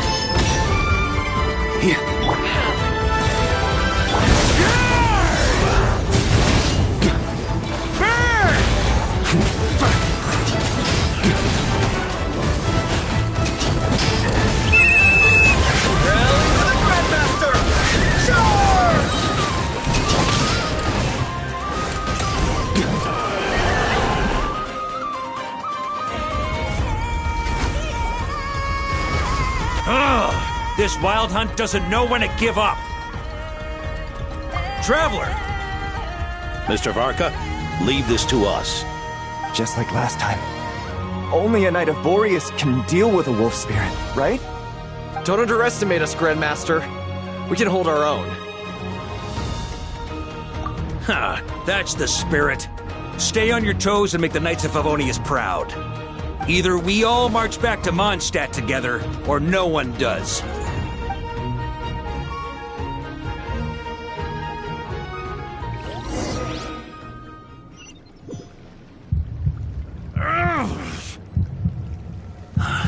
The final fragment is right there. Don't let me down.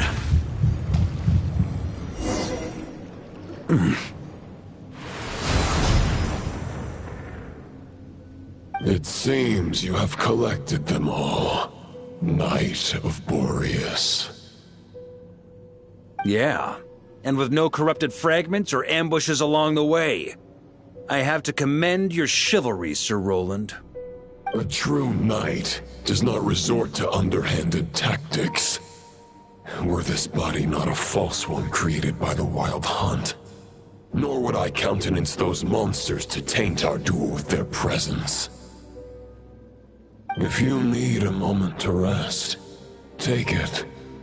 Victory will be mine, regardless of whether the path to it is the one I would wish for. Save your breath! If you want to fight, let's fight! As you wish. Then let us settle our unfinished duel, here and now.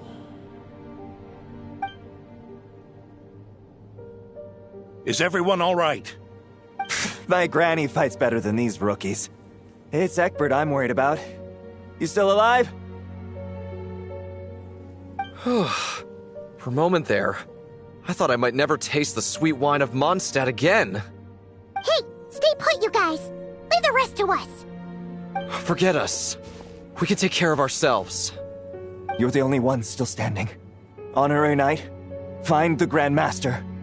We can't lose our Varka! Please! You have to find him!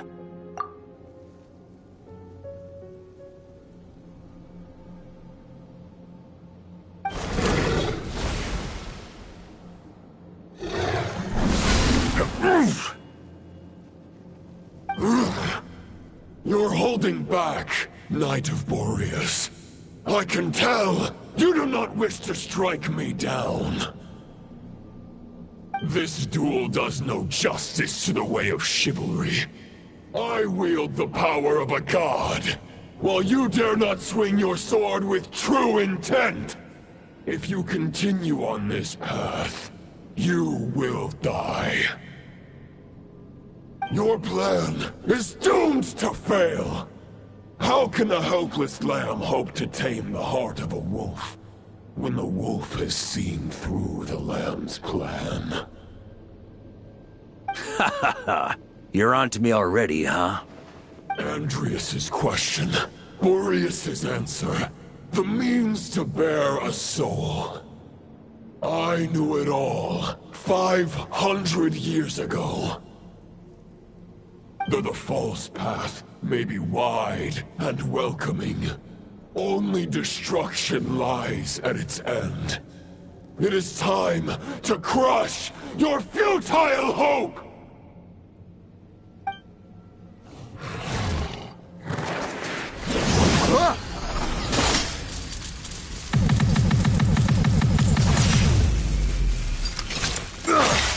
It's over. Your sword lies shattered. The wolf spirit and the thoughts you blindly placed your faith in have nowhere left to dwell. Join me and pledge your allegiance to the abyss, Knight of Boreas. One day you will understand that the only righteous path for those of true virtue is the path of darkest truths. For the next part, it's over to you. Outlander who caught the wind.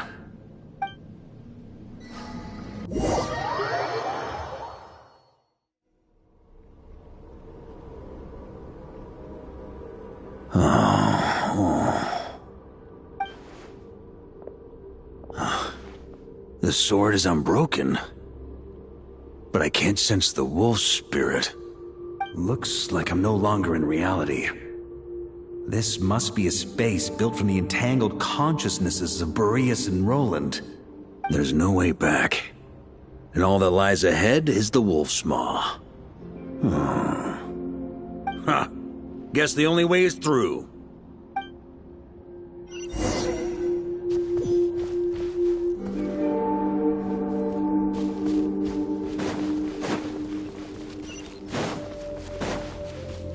Here. A Favonius sword. Who left this here? Lonely warrior. Take me to see him.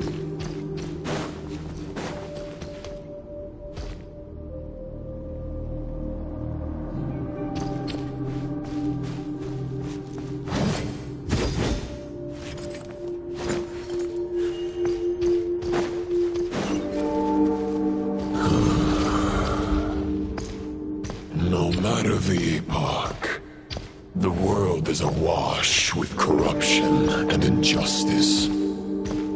I have aided the oppressed, and righted many wrongs. I have slain sinners and delinquents. I have slaughtered tyrants and demons. But however mighty one's blade, before the great injustice of fate, a mere mortal can but bow their head. There is only one way to save them. Who are you really trying to convince?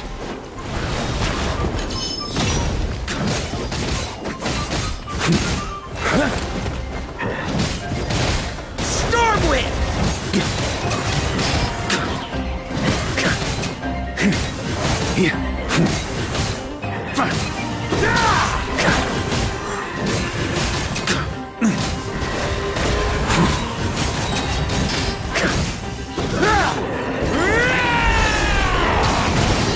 On me!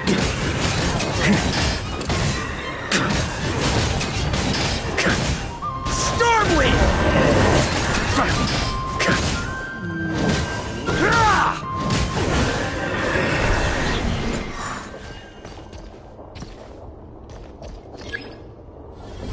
Is this the fairest shadow? It doesn't look like an imitation. The title of Boreas must find an heir.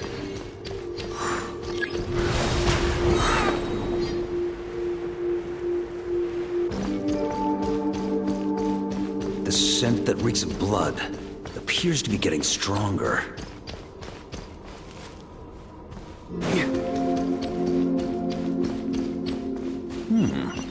Looks like I can just jump right over these obstacles.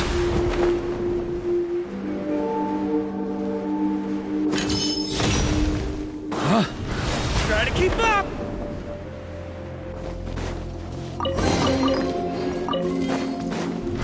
Try to keep up!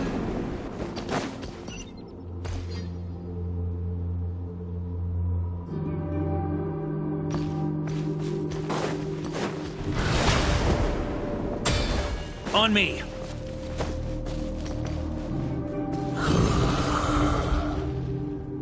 No matter the epoch, the world is awash with corruption and injustice. Even the most fearless hero cannot fight what fate has ordained. And even the holiest god cannot escape the shackles that bind them. Lupus Boreas, if you still harbor love for humanity, then you must surely know. There has only ever been one way to save them from injustice. Surrender to the abyss. Malicious lies! Stormwind! Huh?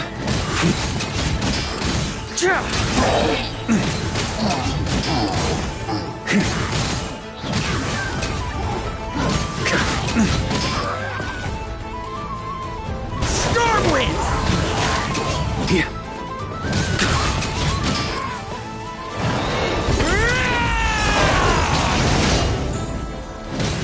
On me! Stormwind! Maria sweeping in!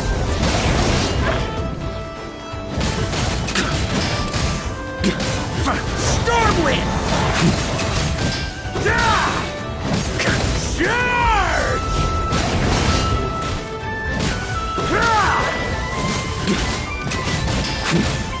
Stormwind! Maria sweeping in!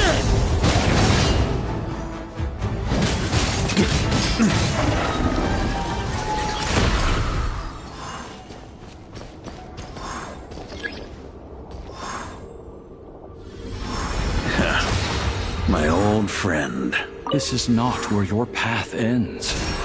You must continue on.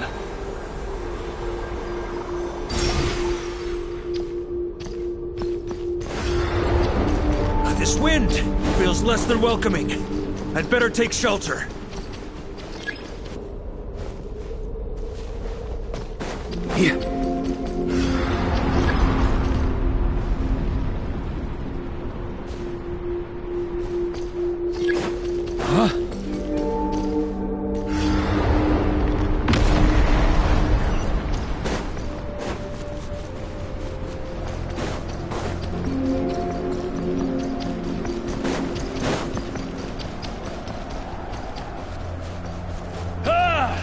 I can't hide from it! You must deliver it.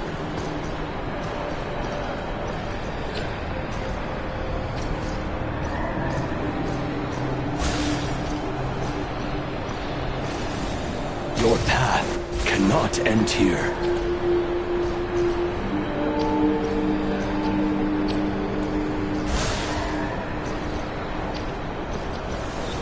You draw near to the heart of the wolf.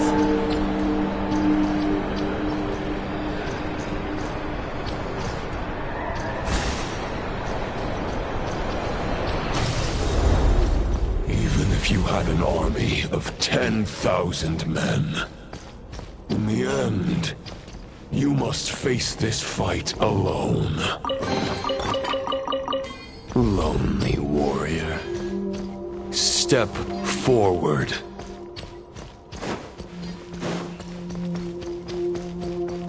Huh?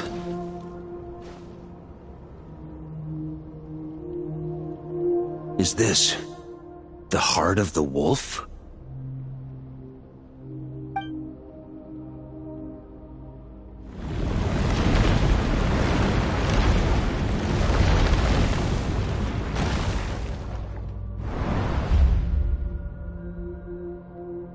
Roland!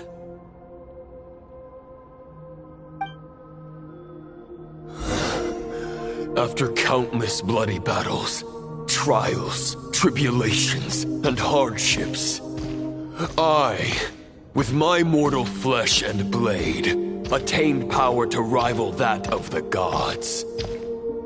But you know better than I that a mortal's prime is fleeting. In 5 years, maybe 10, age will snatch your strength. The power you take such pride in will fade to naught, disappearing like dust in the wind. Your fame will be as fleeting as firewood beneath the starry sky, lit at dusk, dead by dawn. Utterly insignificant. Oh yeah? Be that as it may, the fires that burn down here blaze more brilliantly than the light of 1,000 stars.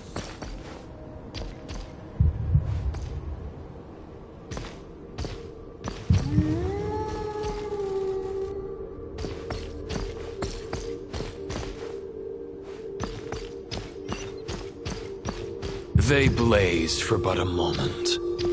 100 years from now, your earthly flame will be long snuffed out. And those you once illuminated will be left cowering in the cold and empty night. Ha! No. They'll remember me in 100 years, just as I remember all of you from centuries ago. That's the thing about firewood. From the embers of a dying flame, a new fire arises, burning bigger and brighter than ever before.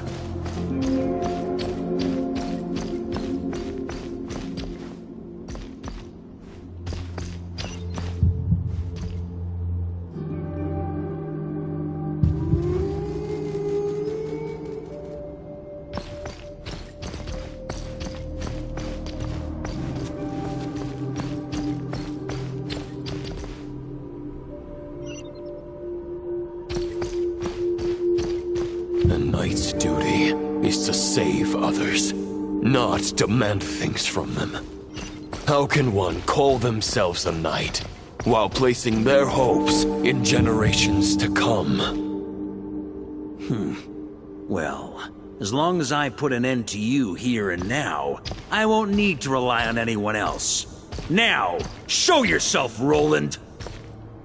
Put an end to me? Your body and mind are already at the limit of what they can bear.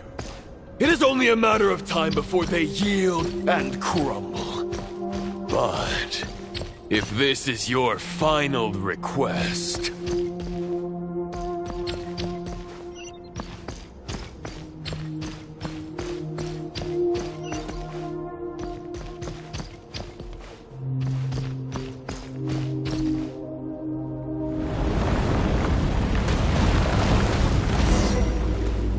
I shall do as you wish, Knight of Boreas. Huh. You're not quite how I imagined you.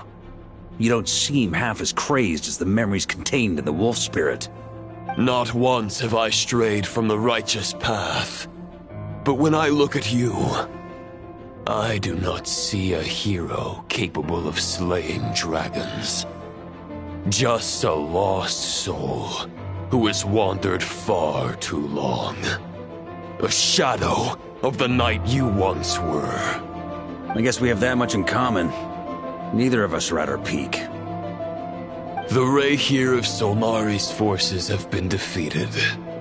And the Roland you see is but an imperfect image cast by the Abyss. I wield the power that Roland did at his peak, but my heart and mind remain frozen in that blood-stained moment. Therefore, I, in my current form, am flawed. A knight cannot bear their own stagnation. After redeeming you from injustice and guiding your surrender to the Abyss, I shall rectify myself and continue to follow the knightly path. Huh. The world out there can bear no more of your torment. Your obsession, clearly, remains exactly as I had imagined. I suppose there's no chance to make you see the light. No words can make a knight doubt his convictions, no matter how noble they may sound. Neither of us will sway the other, but you have long known this truth. Otherwise, why would you pin all your hopes on Boreas' single thought? But now the blade that once housed the wolf spirit has been shattered, and all you hold is a phantom that bears its form. You no longer have the means to change the situation, and no one will come to your rescue. This place shall be your graveyard, lonely warrior. Huh. Maybe you're partly right. But I think I might just have a shot at a rescue. What do you mean? There's only one person's mind I need to change, and it isn't yours. Forgetting where we are? This is the heart of Andrias, god of the North Wind.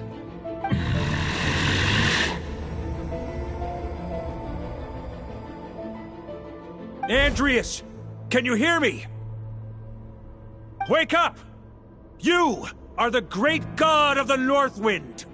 How long will you allow yourself to suffer the domination of the Abyss? If this is your final gambit, I am most disappointed, Knight of Boreas. Grand displays of heartfelt wishes cannot summon miracles. This world shows no such mercy to its inhabitants. Return. Return to the ley lines.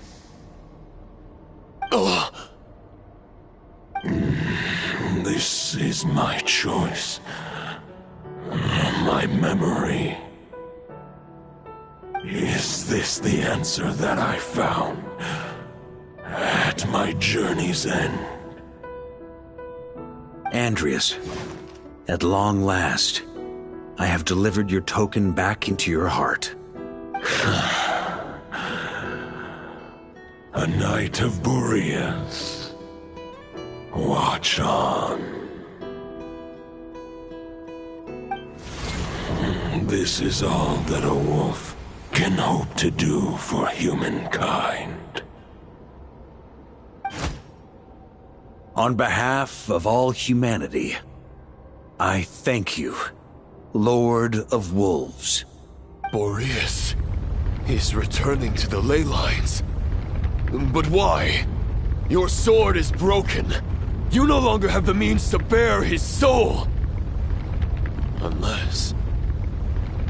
surely not. Begging for miracles is a futile endeavor. I know better than that. But a sword is just one kind of vessel. There are other ways to store a soul. The Dominator of Wolves once bestowed the power of his soul upon his pack, strengthening their hearts and sharpening their claws and fangs.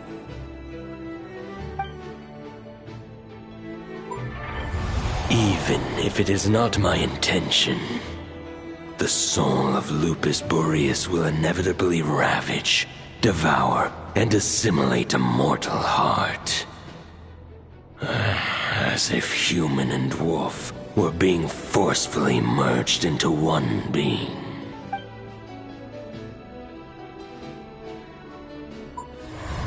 If a mortal heart is to bear the soul of a god, this is a path that cannot be retraced. Yet, I shall not dissuade a knight from embarking on the quest of his own choosing. Your heart, your soul... they are collapsing. Now I see. You were wondering how a lamb could tame the heart of a wolf, isn't that right? Here's my answer. You get the wolf to swallow the heart. The wolf spirit within the sword was merely a decoy. The true thoughts and memories were carried within your heart. To avoid arousing my suspicion, you deliberately allowed Lupus Boreas' soul to assimilate your own, then be devoured by me. But how did you have the strength to fight while bearing such a great burden? Compared to Lupus Boreas' decision, my sacrifice is nothing. You have a stubborn will, and employed an exceptional strategy. But this is not the way a true knight fights. The choice you have made is a flawed one. Your soul is now merged with that of Andreas. When he fully joins the ley lines, you too will fall. Neither Barbados nor the Traveler will be able to anchor your soul from within the ley lines, let alone rescue you. You have lost, and so have I. Regrettably, I can no longer offer you salvation. May your soul rest in peace with Boreas, lonely warrior. Haha, lonely? Sorry to disappoint you, but as much as it sounded like the perfect ending for both of us to return to the ley lines together, the fact is that, unlike the true Roland of the past, I still have fine wine and good friends to get back to. They're looking forward to my triumphant return. I'm not ready to accept my fate just yet. Ding dong! You've got mail!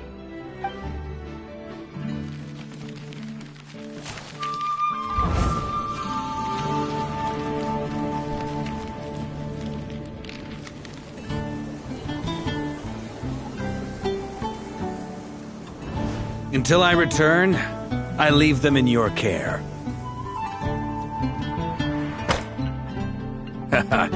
The Knights of Favonius will always welcome you.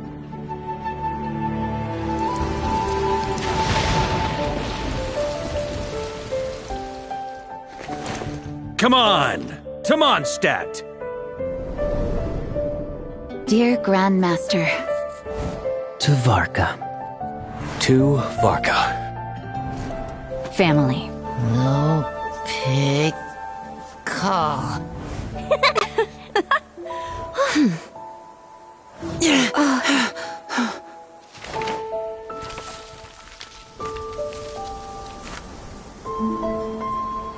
Poetry and letters were humanity's earliest means of expressing their thoughts. Make sure they all get delivered, Outlander who caught the wind.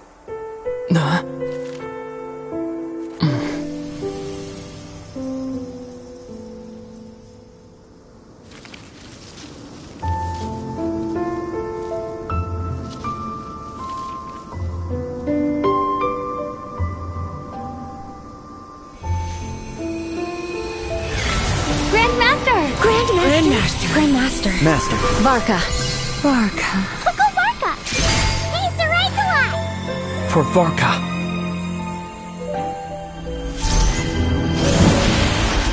The thoughts of others anchor you, reversing the assimilation. Using your connections, relying on outside help. This is not the way of a knight. The Abyss can sustain me no longer. But now, countless souls who died unjustly will emerge to prevent your return. If you believe in your path, then grant them release. Carve your way out through bloodshed. Varka, mightiest knight of Boreas.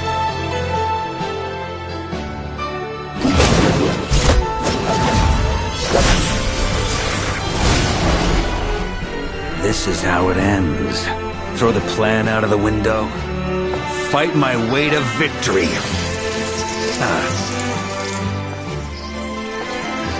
Well, that suits me just fine!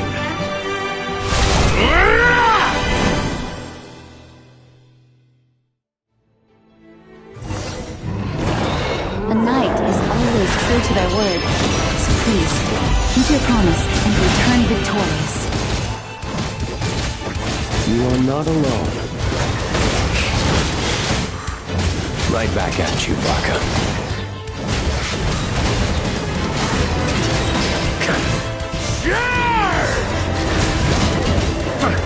A worthy adversary.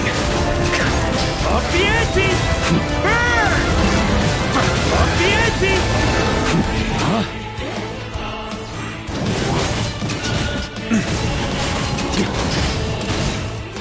Up the ante! The north wind blows southward. May it guide you on your journey home.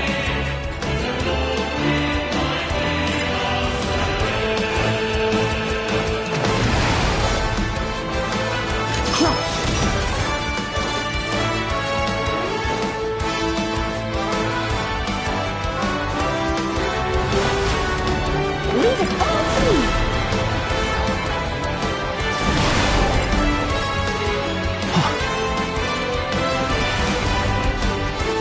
On me!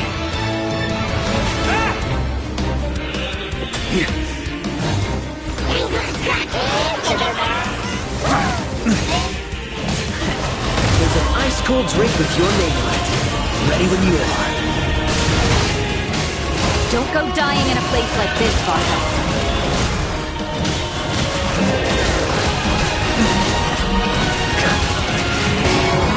Up the ante!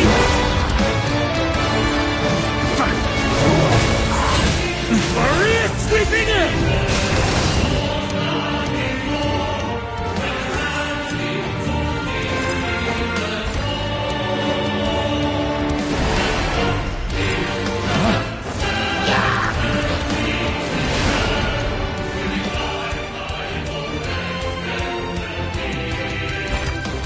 On me!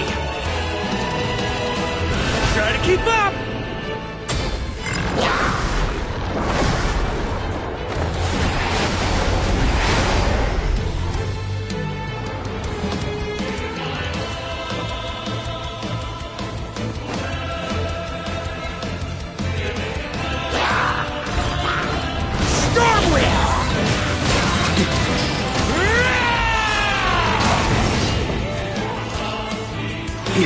Fly home to us, Grandmaster!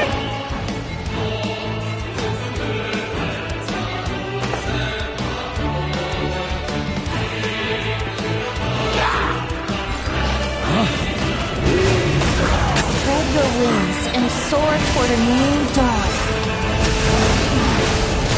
Fritz, chosen Lubaka.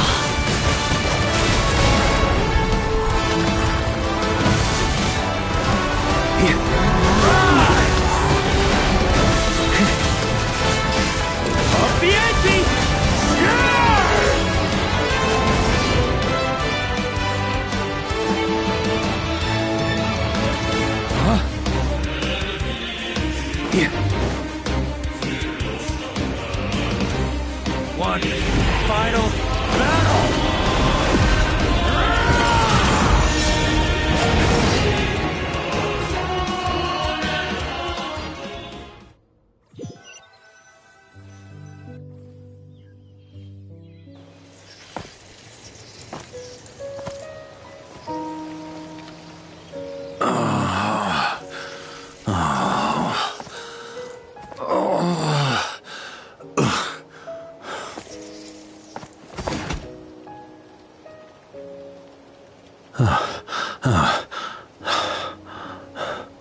Walk forward and do not look back.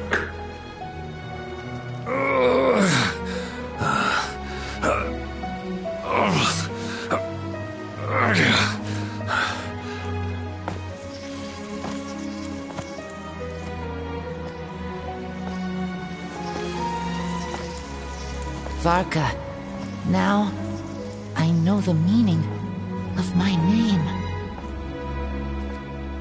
After the lengths you've made everyone go for you, you'd better make sure to thank us all properly when you get back. You know, I have a lot of things to update you on, but they can wait until you're back. I have no intention of returning to the Knights of Favonius, but I trust you will find a way to manage on your own.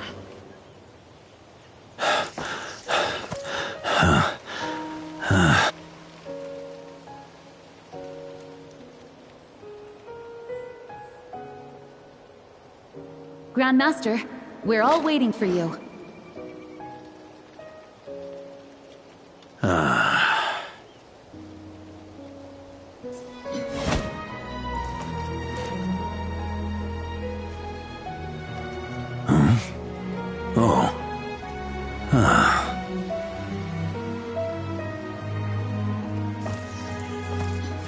I'm not doing too bad a job as Grandmaster, am I?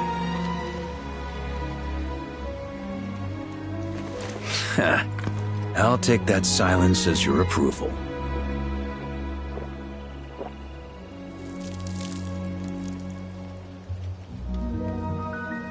Everything you swore to protect with your lives, it's all still here, safe and sound.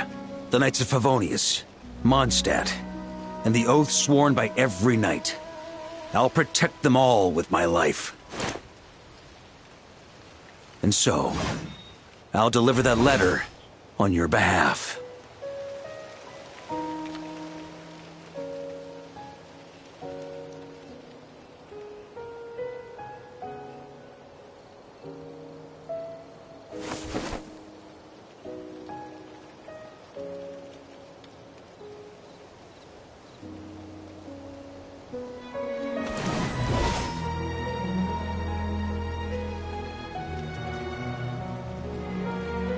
I know it's just a shadow of the real Roland, but if you have the time, could you please read it for him?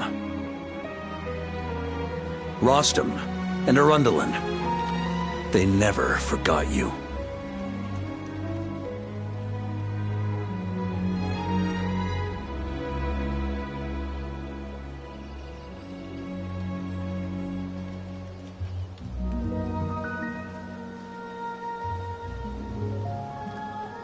Phew. This has been one long expedition.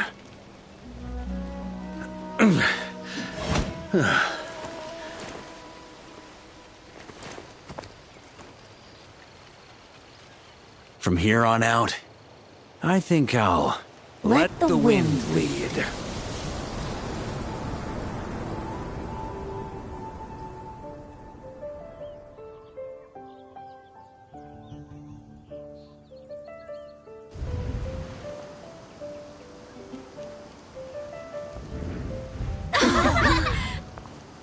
Hey everyone, it's been a mighty long time. I'm thrilled to see you all again.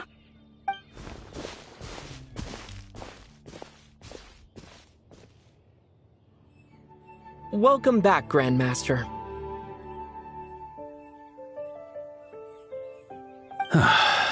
Yeah. I'm home.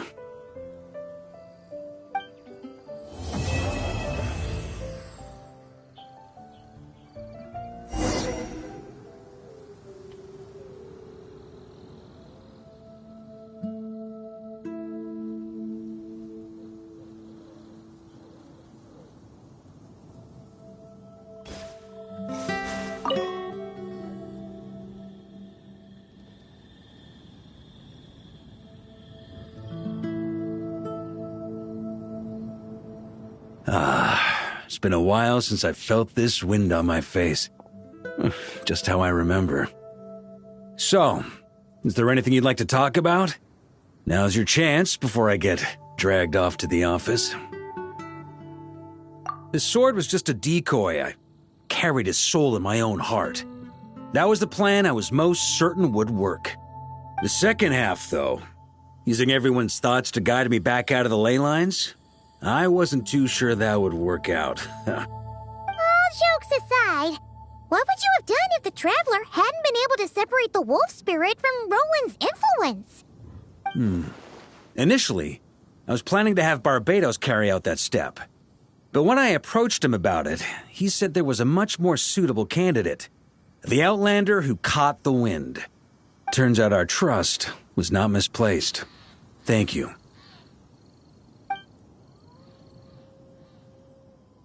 Then, I guess we'd have had to get Barbados to send a wind to blow me back home. But it would have come at a heavy price, and with no guarantee of success. Besides, I'd rather not have him expend that kind of power. It's a good question. A glass of the finest dandelion wine, perhaps? No doubt I'd have to pay for it with a secret stash of cash in my office. You're dreaming if you think it would have come that cheap. It's been a while since I felt this wind on my face. Just how I remember. So, is there anything you'd like to talk about? Now's your chance before I get dragged off to the office.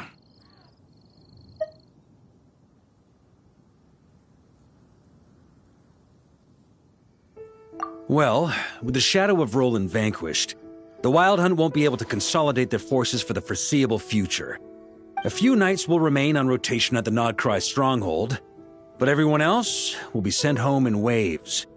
Albedo and Duran will come back with the first wave, so you should have the chance to see them again soon. It's been a while since I felt this wind on my face. Just how I remember. So, is there anything you'd like to talk about? Now's your chance before I get dragged off to the office. My future. You may already have learned of this from Barbados or the Hexen Circle, but I glimpsed a reflection of the future in Barbarloth's scryglass.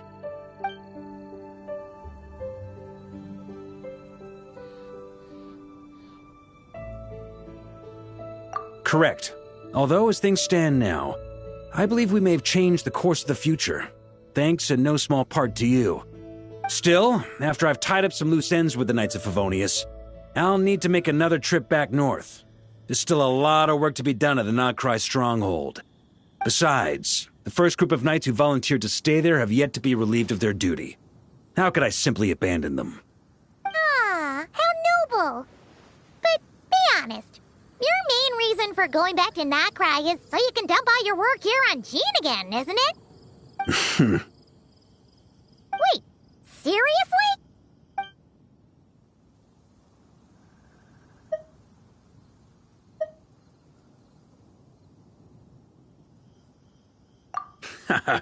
I'm only pulling your leg. You'll be seeing a lot more of me in Mondstadt from now on. It's been a while since I felt this wind on my face. Just how I remember. All right then. I'm gonna stay here and enjoy the breeze for a little longer. For all the wine in the world, there's no feeling as intoxicating as the wind from your hometown after a long time away.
So this is the other Durin, huh?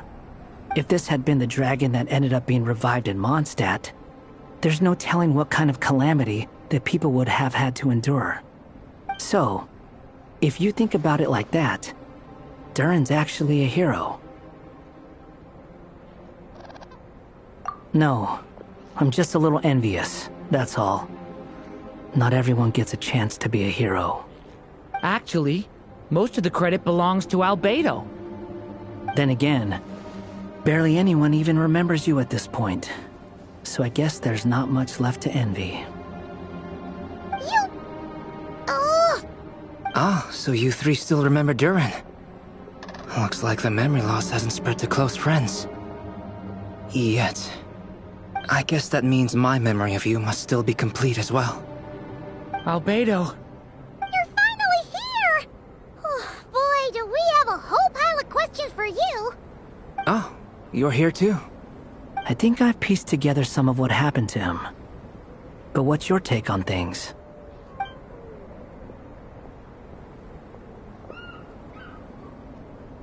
Master Jean filled me in on what happened, and I've got a few theories. But let's get on the same page first.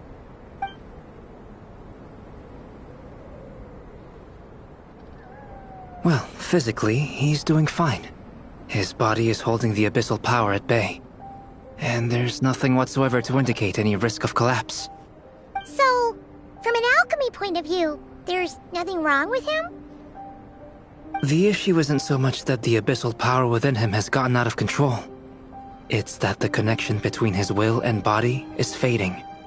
If he ends up losing his conscious will, his body will fall back on its biological instincts. And that's when the abyssal power within it will take over.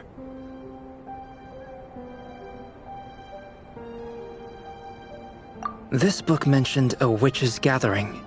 It seems like quite a few of these witches got themselves involved in Durin's case. Which brings me to my theory. Bringing Fairy Tale Durin into this world to replace the Durin on Dragonspine means using one Durin's fate to overwrite the others. But the power of alchemy alone would not be enough to pull off such a feat. It would have required the combined use of Miss Barbeloff's astrology, my teacher's alchemy, and Aunt Alice's magic. After learning of Miss Barbeloff's prophecy, Durin and I finally came up with a way to settle the Dragonspine Durin problem for good. And I took care of the alchemy side of things, which, looking back on it, seems to have been a part of their plan all along. So now, there's only one thing missing. As for the fate theory our friend in the hat just mentioned, I still can't figure out how any kind of magic could possibly influence the fate of Tevat. But I'm certain that the answer lies within this book. So, the reason Alice had us complete this book was to make that magic possible? A form of magic powerful enough to rewrite fate itself. Well, we've no time to lose. I just need to take a look at the book. The next part of the story most likely relates to me. So the memory that unlocks it must be connected to me too. Huh? The giant tree was home to a broken branch, the shape of its splintered arm aligning perfectly with the branch that had burst forth from the castle walls. Join yourself to that broken bough, for there you may take root at last, and henceforth bask in the sun and rain of the world beyond the castle. But first, fetch the stickiest clay and let it bind the scar of the break. I see.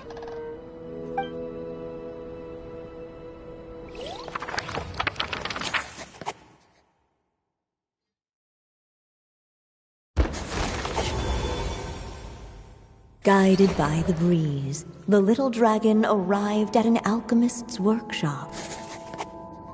There he was greeted by a clay figure, a child molded by the Sage Witch's hands.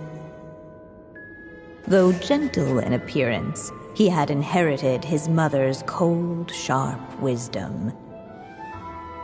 And he was determined to avert the calamity the evil dragon would bring, and so was his helper, none other than the little dragon himself.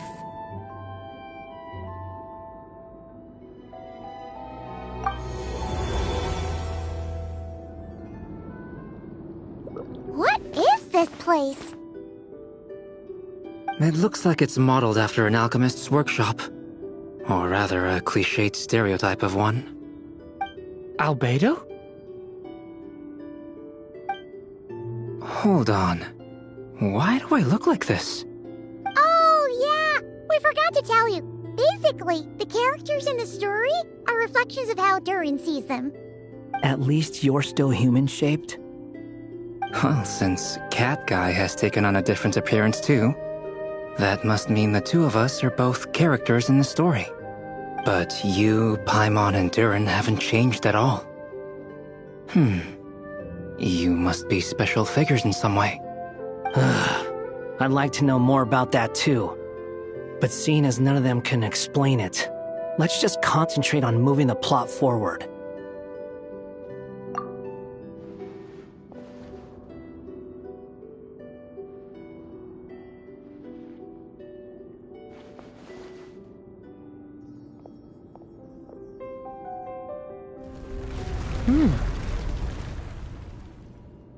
And just like that, the group stumbled upon a hidden passageway.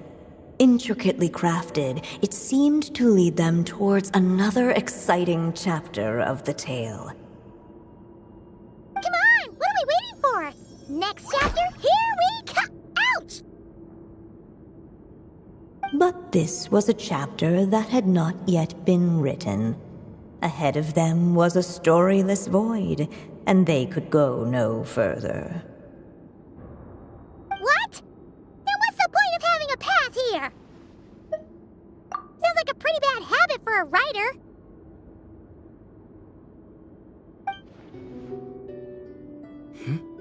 Over here. I found something. What the clay figure found was none other than the evil dragon's heart itself. Though the creature had perished long ago, its heart was still there, pulsing away and growing warmer with every beat. And the clay alchemist knew what it meant. That the evil dragon would return one day, just as the prophecy had foretold. Yet, guided by his mother's wisdom, he foresaw another fate. If only the alchemist could bestow this heart upon the little dragon, he might be reborn in the evil dragon's stead. Only then would the evil dragon's heart grow still, and the little one inherit its tale. Sounds like this chapter's about Albedo bringing me to life? If that really was the solution, though, this would have been over the minute I finished the transmutation. So why is Durin still being forgotten? There has to be some other reason. Yeah, I'd like to explore the area a bit more.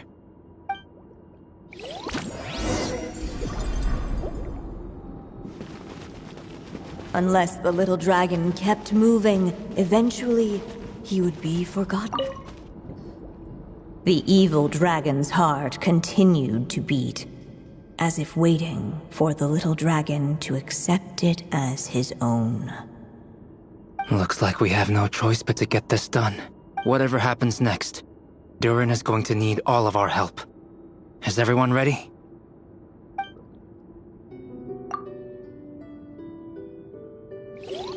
What the clay figure found was none other than the evil dragon's heart itself.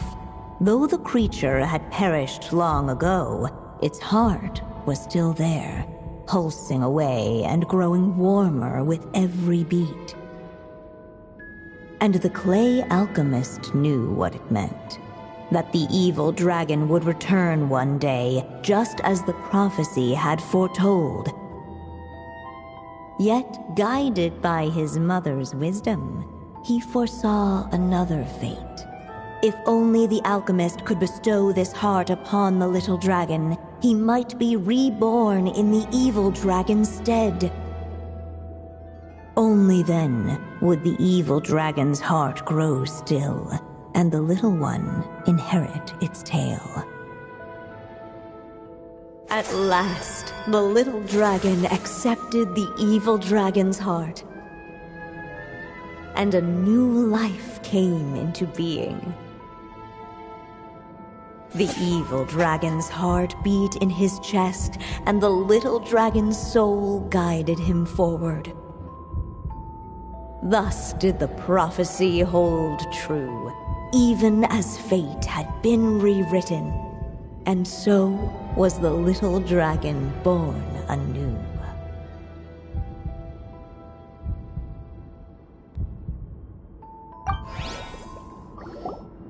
Finally! A happy ending! That must be the last step, right? Woohoo! We completed the story!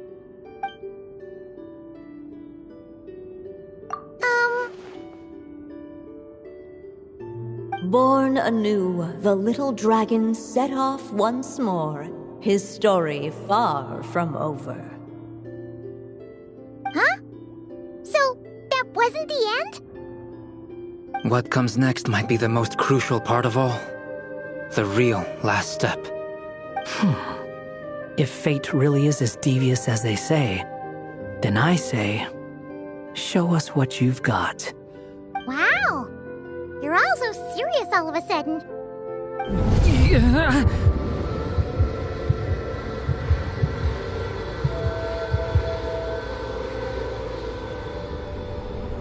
Durin, are you alright? The evil dragon's heart was now one with the little dragon, yet the dark power within it still lingered. Would the little dragon dare to hold this power back, or would he simply give in? Hey! What kind of question is that? Of course he's gonna control it! What choice does he have? Time is running out. So, would the little dragon dare to hold this power back? Or would he simply give in? What's up with the narrator?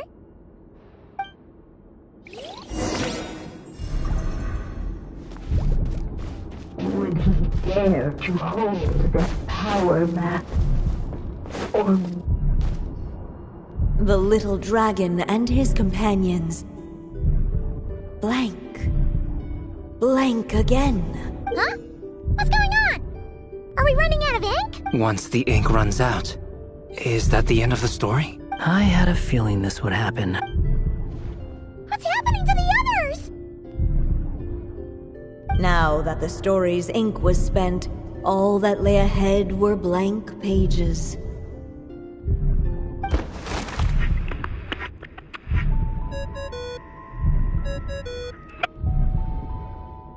Hello, children. If you're hearing this recording, it's because you've reached a certain ending. You may have noticed that little Durin's experiences have been written into the pages of this book. Well, you should know that in the same way, its ending will also be written onto him. So be careful, because triggering a bad ending could be somewhat problematic. Let me guess, you're upset that I didn't warn you earlier? Don't worry though, I've thought it all through. I built a very special feature into this book, just for you, the witnesses of this tale. So, go ahead, see if you can turn back the pages. If you're not happy with the ending you've reached, just flip back a few pages and let the tale unfold once more. Pretty incredible, huh? That's the power of magic.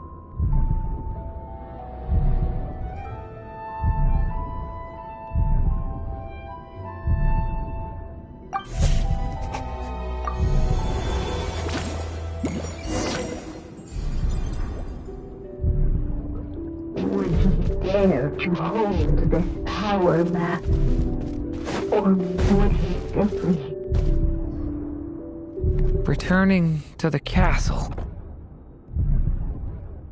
I just never thought crossing over into a new world would create so much trouble. All I wanted was to make some friends. I'm starting to think I kinda miss being in Simulanka. You might look back on it with fondness, but if I were you, I wouldn't miss it. Why?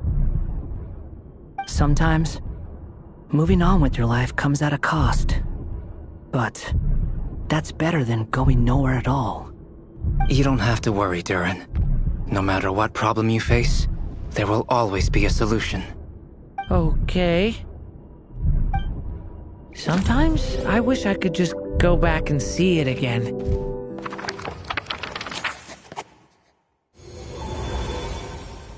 As the little dragon slipped back inside the castle's walls, the clamor of the outside world fell away. There was no danger here, no problems for the little dragon to resolve.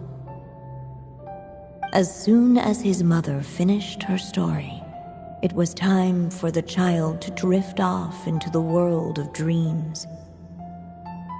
And so the story ended, with the little dragon fast asleep in his castle, just like he had never even hatched. What's going on? I feel so weak. Hey, what's happening? Durin, wake up! But, this can't be how it ends. Durin promised to bring back everyone's memories. There's no way he'd accept an ending like this.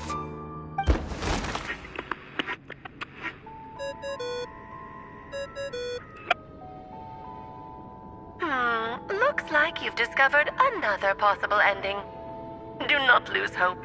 You just need to keep searching, for there are possibilities that only you can bring to life.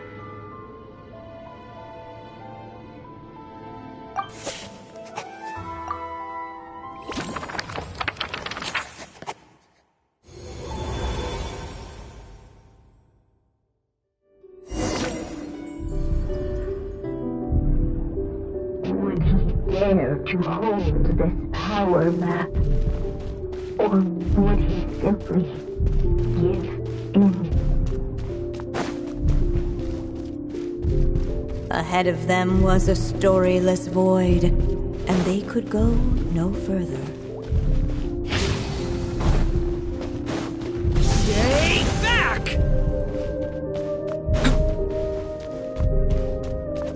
Would he dare to hold this power map? Or would he simply give in?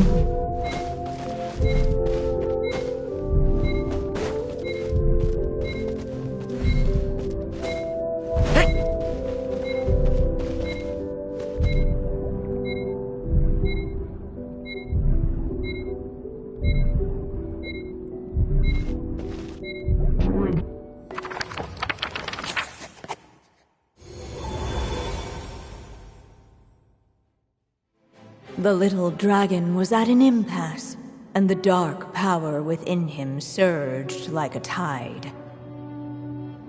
Unchecked, the darkness engulfed everything around it, including the little dragon's soul. The little dragon's story faded into nothingness, and in the world beyond the castle, only the evil dragon's tale endured. Is this... me? And so the story ended, with the little dragon fading from sight, leaving nothing but the evil dragon's shadow in his place.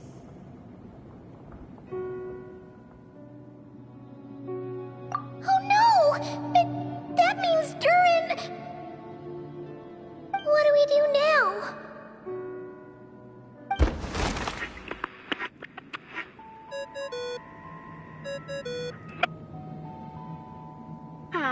Looks like you've discovered another possible ending. Do not lose hope.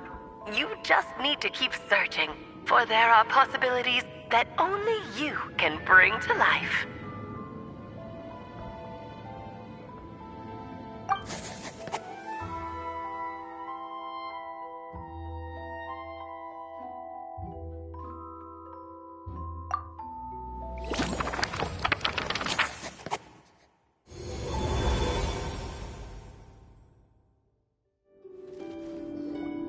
What's going on here? Why isn't the story letting Durin just suppress the abyssal power? It keeps getting stuck.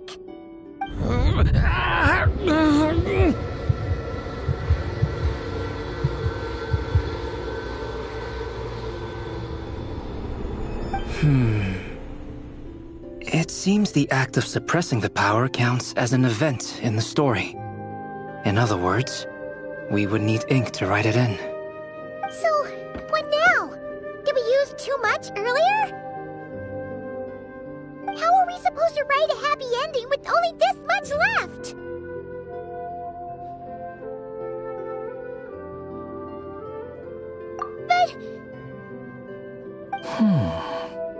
Well, this is Durin's story. As long as he's alive and well, why should it end? If there really is such a direct correlation between the story and his fate, I may have a potential hypothesis. Durin was, and still is in essence, a storybook character, written into being by M. From the moment he was born, he has always dwelt within her story. And I suspect that has remained the case, even after his arrival in Tevat. Reviving Durin in the evil dragon's place was an act of grafting this Durin story onto the latter's fate. In essence, that is how his fate was rewritten. But there is a fundamental difference between a being's story and its fate. As Miss Barbeloth reminded us, the fate of every living being in Tevat has been woven into the fabric of time. Its most natural path, therefore, is to proceed along its given track. But Durin's story, on the other hand... As Durin's connection to this world wore thin, not only have people started to forget him, he started to lose control of the abyssal power within. In other words, his story can't continue, because the author's ink is drying up. That's what it seems like to me. It would seem the little dragon had made a group of fine friends indeed. Save it. The question is, are you here to help him, or stand in his way? This is as far as the story can go. What path will you choose?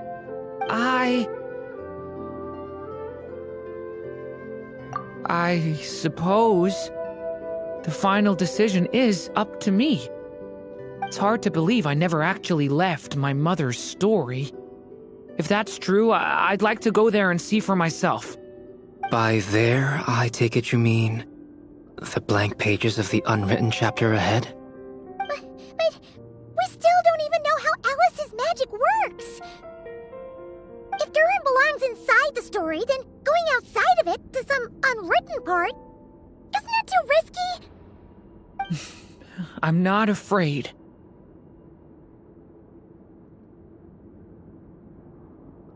I second that. It would seem this is one answer you need to go seize for yourself. So be it. Whatever obstacles stand in your way, we'll tear them down together.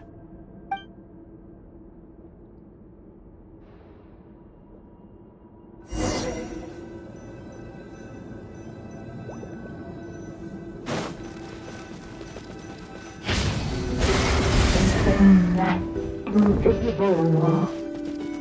It was as if the little dragon was staring at the uncrossable edge of itself. And all of a sudden it began to fracture, as if struck by some transcendent wave.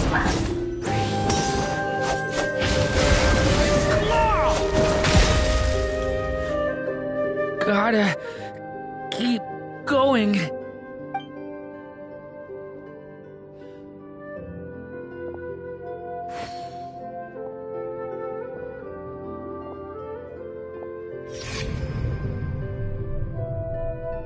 lies only. A storyless void. My consciousness is slipping away. Keep going, Durin. A pure soul is your essence, not an empty void. I feel so weak. Stand tall, Durin. You are not some amorphous idea. The body I made for you is flesh and bone. Am I truly alive? Yes, Durin, but you must keep going. You're as alive and real as I am. I can't feel a connection. You're not alone in this world, Durin. At the very least, you have me. I can't remember anything. Who am I? Your name is Durin, and there are many who still remember it. My name is Durin. You're taking too long. Come on, Durin, run! In this world, fate waits for no one. Wait! Where am I meant to go? What am I supposed to do? Go. Make your wish come true, Durin. My wish?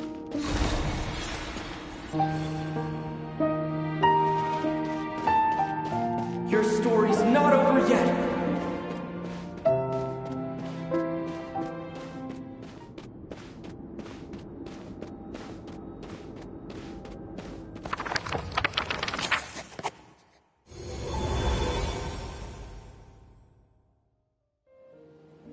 Silence, huh? Have you nothing to say about my proposal? Let me get this straight. You want to graft your story onto this unfinished thread of fate, and in doing so, not only rewrite that fate, but allow the story to live on. Quite the brilliant idea. Still, the story's survival depends entirely on whether the author keeps writing. Exactly. And the moment foretold by the prophecy is still centuries away. I see. I thought my own ignorance might be the problem. That I'd asked more of the noble science of alchemy than it could ever deliver. Or that I had failed to discern the heavenly signs and grasp the secret truth underlying the prophecy. Little did I imagine that time itself would prove to be the greatest hurdle of all. Well, my friend, this has been a most intriguing experiment. And from an academic perspective, at least, I don't think it was a bad proposal. Someday, the prophecy will come to pass. So remember, my friend, much like the stars themselves, there will always be something that transcends the test of time. Thank you, everyone. You've helped me so much already. But, Alice, I still have one final favor to ask of you. Will you lend me your magic one last time, just enough for me to keep his story alive until the prophecy is fulfilled? You mean you want me to extend your lifespan? No, not in that sense. As Rheindotter once told me, the laws governing life and death are among the most unyielding in this world. I'm well aware of that. Whether it lasts a day or an age, the span of one's life is determined by fate alone. If I tried to breach that law by force, I'm afraid I would lose what makes me human. This is not a path I want to go down. If I am to die, then I shall die a human. So, what is it that you want me to do? I would like you to send this pen of mine into the future. I see. Then perhaps there really is a way I can help. I could create a kind of story magic to take over the writing once you're gone. Oh, but for it to work, you would need to provide enough of your own words for it to learn from. How much? Oh, an immense amount. So much, in fact, that you would have to spend the rest of your life writing. And even then, I'm sorry to say, it would not last forever. No matter how much you write, there is a limit to the number of words you can leave behind. But the world itself will never stop changing. Someday, perhaps, even your entire corpus will not be enough for the magic to continue describing this world. And when that happens, the story will end. Still, it's worth a try.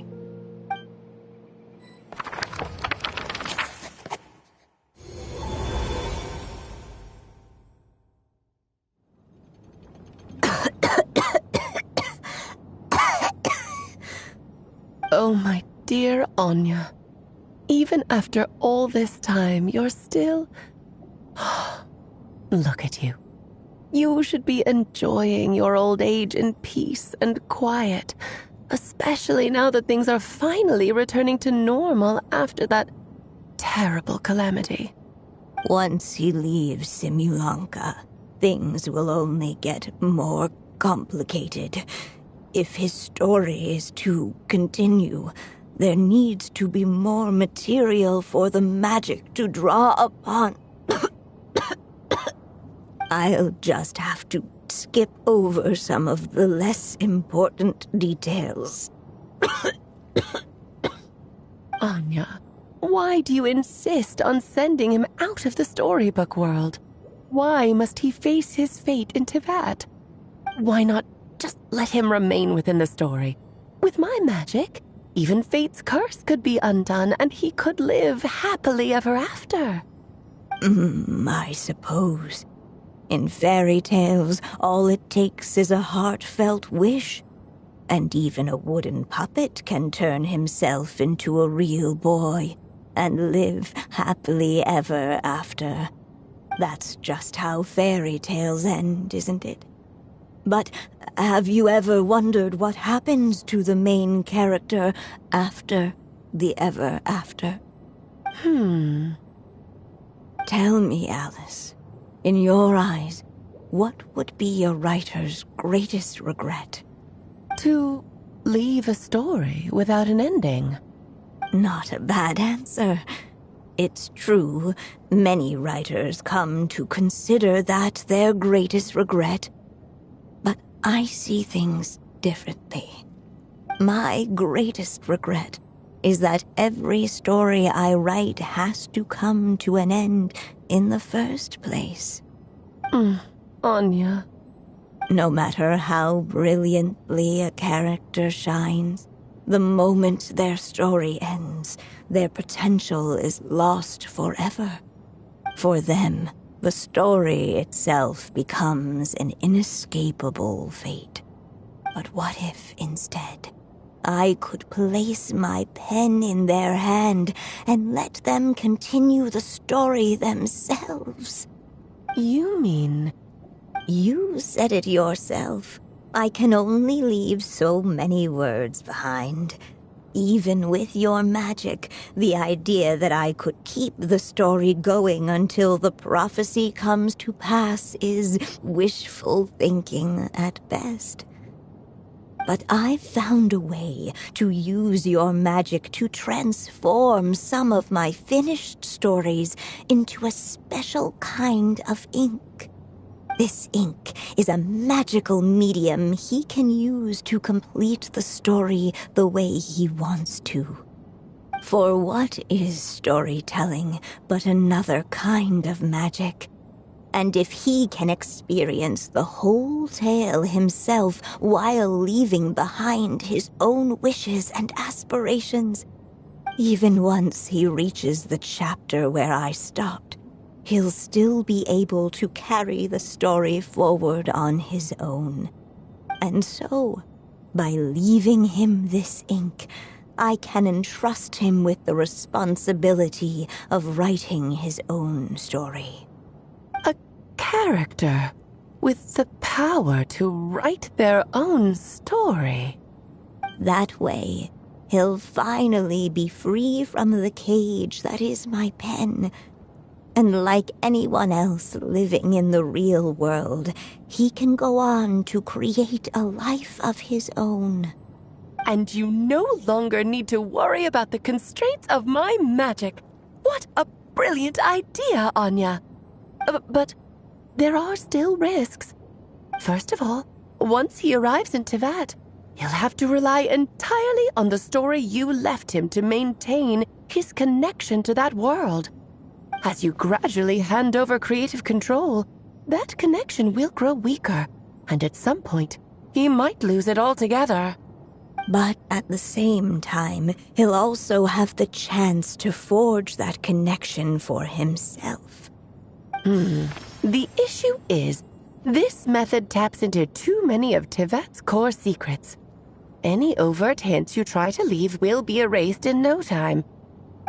In fact, it'd be hard for you to leave anything at all to guide them. We still have the story itself, though. I can use that to show them the way. It's entirely possible he burns through all your ink, never reaches the chapter you had in mind, and gets stuck, roaming the chapters of his past. But despite all that, I still believe in what this child can become. His hopes and wishes can be his ink, so he won't be trapped by mine running dry.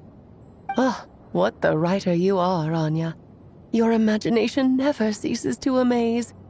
And you do know how much I love a happy ending. You shall have my help, my dear. Thank you, my friend. Well then, my child. Do you understand what you must do? Yes, I think I do. It's my turn to keep this story alive. Then what's holding you back? What will become of you after I take up this pen? I will fade away.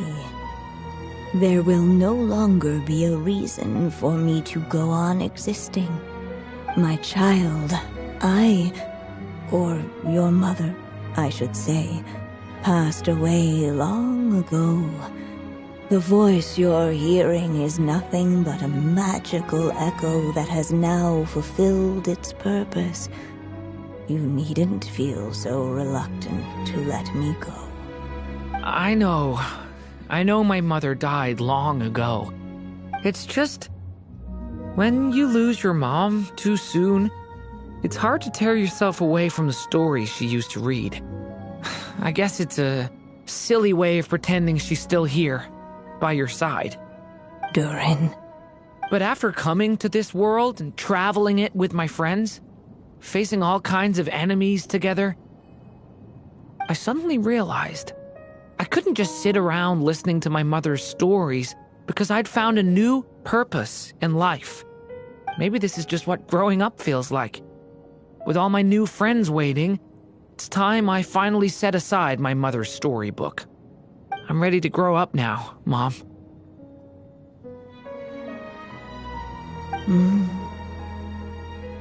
Then take this. A gift I should have given you a long time ago. You've witnessed this story from the very beginning. Made your wishes, offered your blessings, and even wrote your choices into its pages. From here on out, this pen is yours. Now I ask of you, the other pillar of this story, as both its reader and its witness, will you turn the page so the next chapter can begin?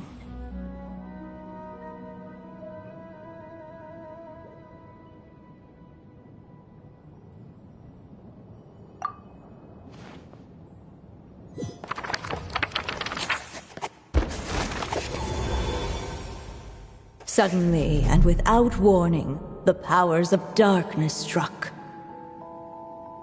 The question was, could the little dragon prevail? Alas, it was here that the story witch's tale had to end. But Durin's tale, on the other hand, had only just begun. Stepping into his mother's memories, he picked up her pen. And so the story that was ending began anew. He had made up his mind to challenge the fate that barred the way ahead.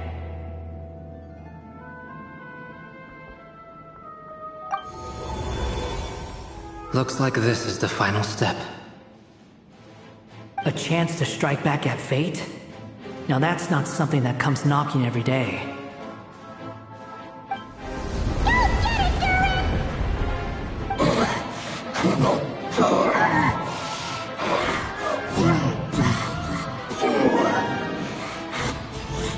No, that fate no longer defines me. In the end, only my story shall endure.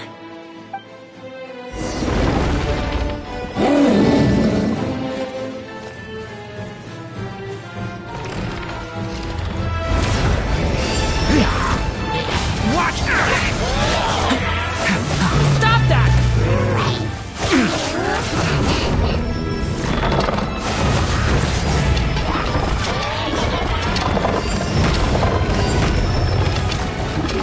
Leave it to me!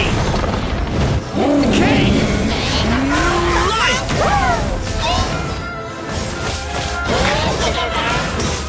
Observe! Stay back!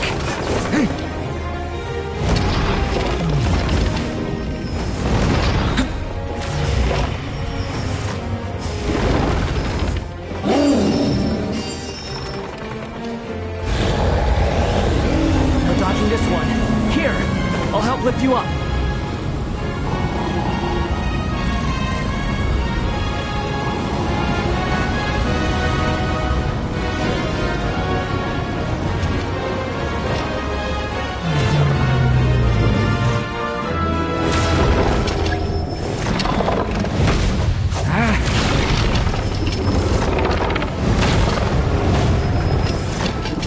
Only my story shall endure.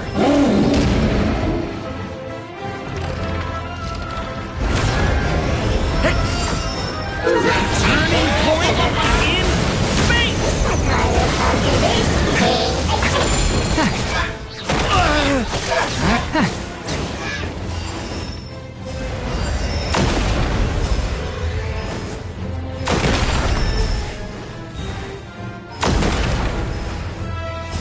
Looks like there's nowhere to hide. Here, I'll cover for you.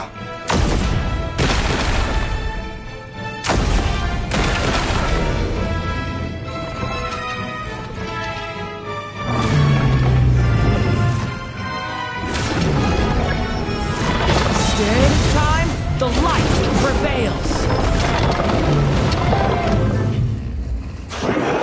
Thank you, Mom. And so it was that Durin defeated the darkness and rewrote his fate. But his story is far from over.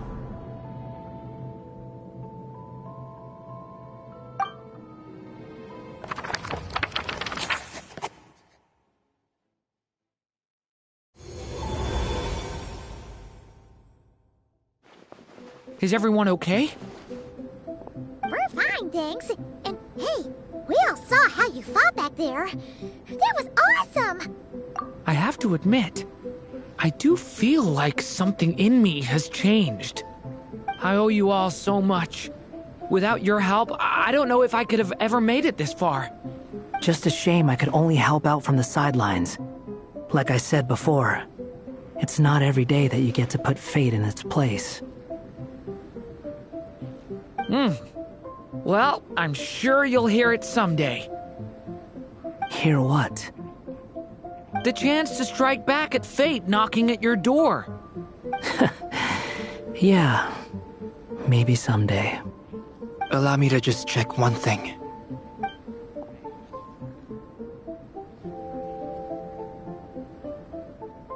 Yes. The abyssal power within you has stabilized again. And those strange symptoms you were experiencing seem to have completely disappeared. Oh, thank goodness! I wonder what it means, though. Aside from the principles of alchemy, What other law of this world governs his being? Look, it all turned out fine, so just leave it at that. Now that this one's out of danger, it's time for me to get out of here. You're leaving so soon? But don't humans usually throw a party after something like this? A party? Do I look like that kind of guy?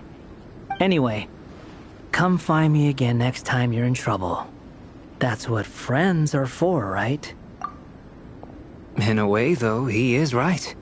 This is Durin's moment to celebrate, not the time for academic discussions. Hey, I don't blame you for asking. And honestly, I'd be perfectly happy to talk about it. It's just, I wouldn't even know where to start.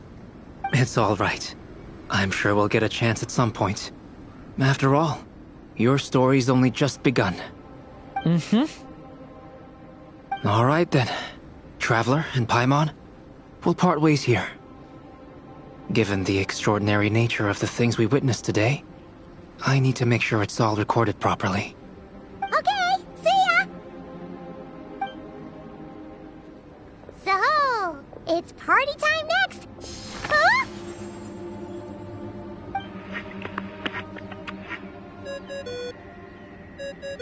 Congratulations on completing your mission. Now then, as per our agreement, it's about time you returned that book. She must have known the moment we finished. Just like she said she would. I've heard dressing appropriately is a must for socializing.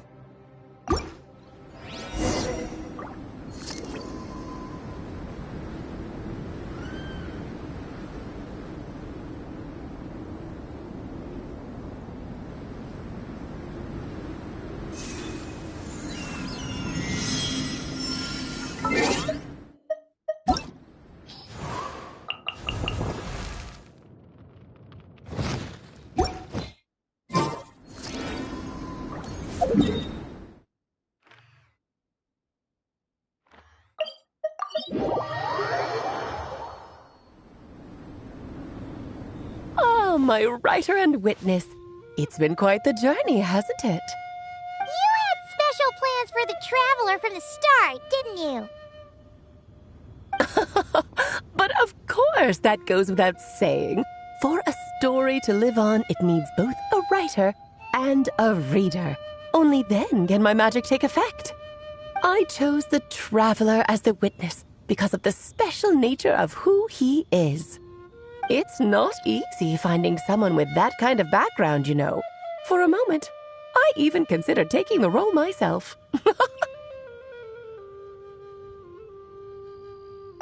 At least it made for an interesting story, right?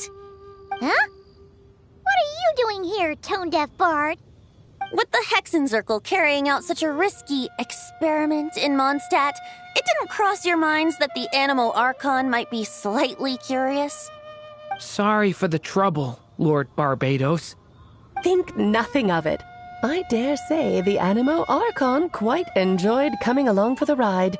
Now then, as agreed, let us see the fruits of your labor. Here, please take a look. Well. Somehow, despite all my careful planning, it still turned out to be full of surprises. It never even crossed my mind that Rhindotter's child would be capable of handling that kind of alchemy in her stead. When he asked for help with the materials, oh my, I nearly couldn't believe it. If only the others were here too, we could all celebrate together. I'm right here, you know. The only one who hasn't responded is the one busy stuffing her face over there. Is that you, Barbie? A little late to the party, don't you think? Come here, child. Let me take a closer look at you. All right, Aunt Seer Witch. Here I am.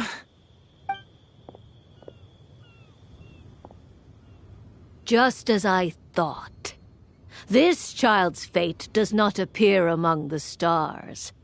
Anya has accomplished what almost no one before her could. What does that mean? Child, All you need to know is that you're very lucky indeed. Oh.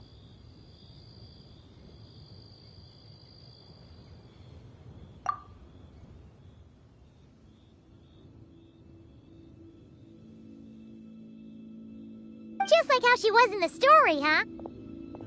Tell me, little Durin, what will you do next? I, for one, cannot wait to see how your story unfolds. Well, there's so much I want to do. I'm not even sure where to begin. How about settling your most recent regret?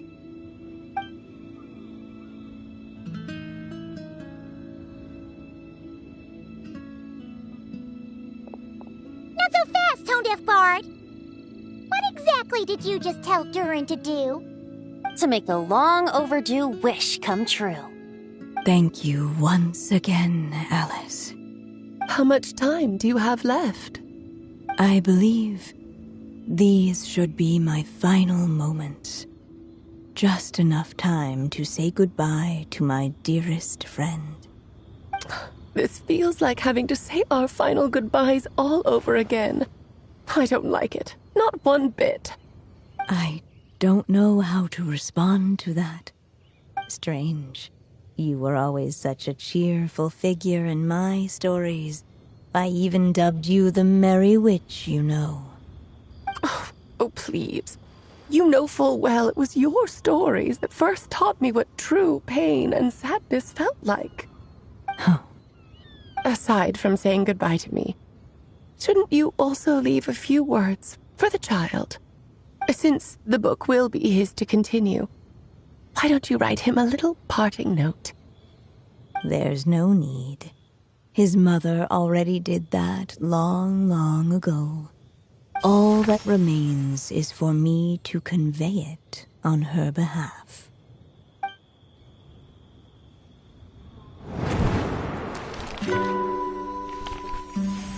My child, these may be the last words I get to leave you. I've always thought of the characters in my stories as my children, loving each one of them, just like a mother would. But you are the most extraordinary of them all. You alone can defy the fate of this world and write the perfect ending to my story. You alone shall leave these pages for a future I will not see. Still I say to you, fly, my sweet child. Just like a forest breeze yearns for the open sky, head into the unknown and seek an adventure to call your own. If you meet a dragon bright as 1,000 jewels, dance through the air together. You are not alone, for this world has accepted your place in it. Do not lose heart. You still have many wishes left to fulfill.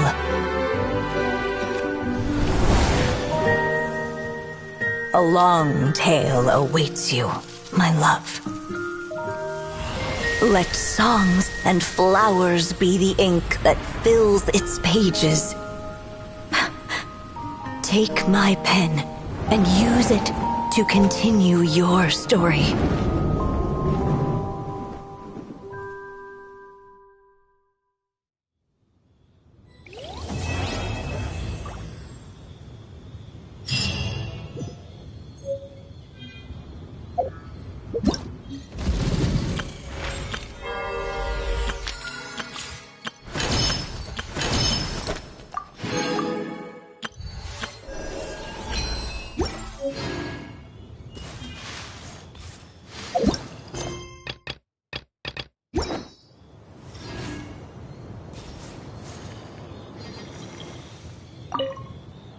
And so they flew together, Durin and Dvalin, over the skies of Mondstadt. Who'd have thought such words could ever have described a happy ending, huh?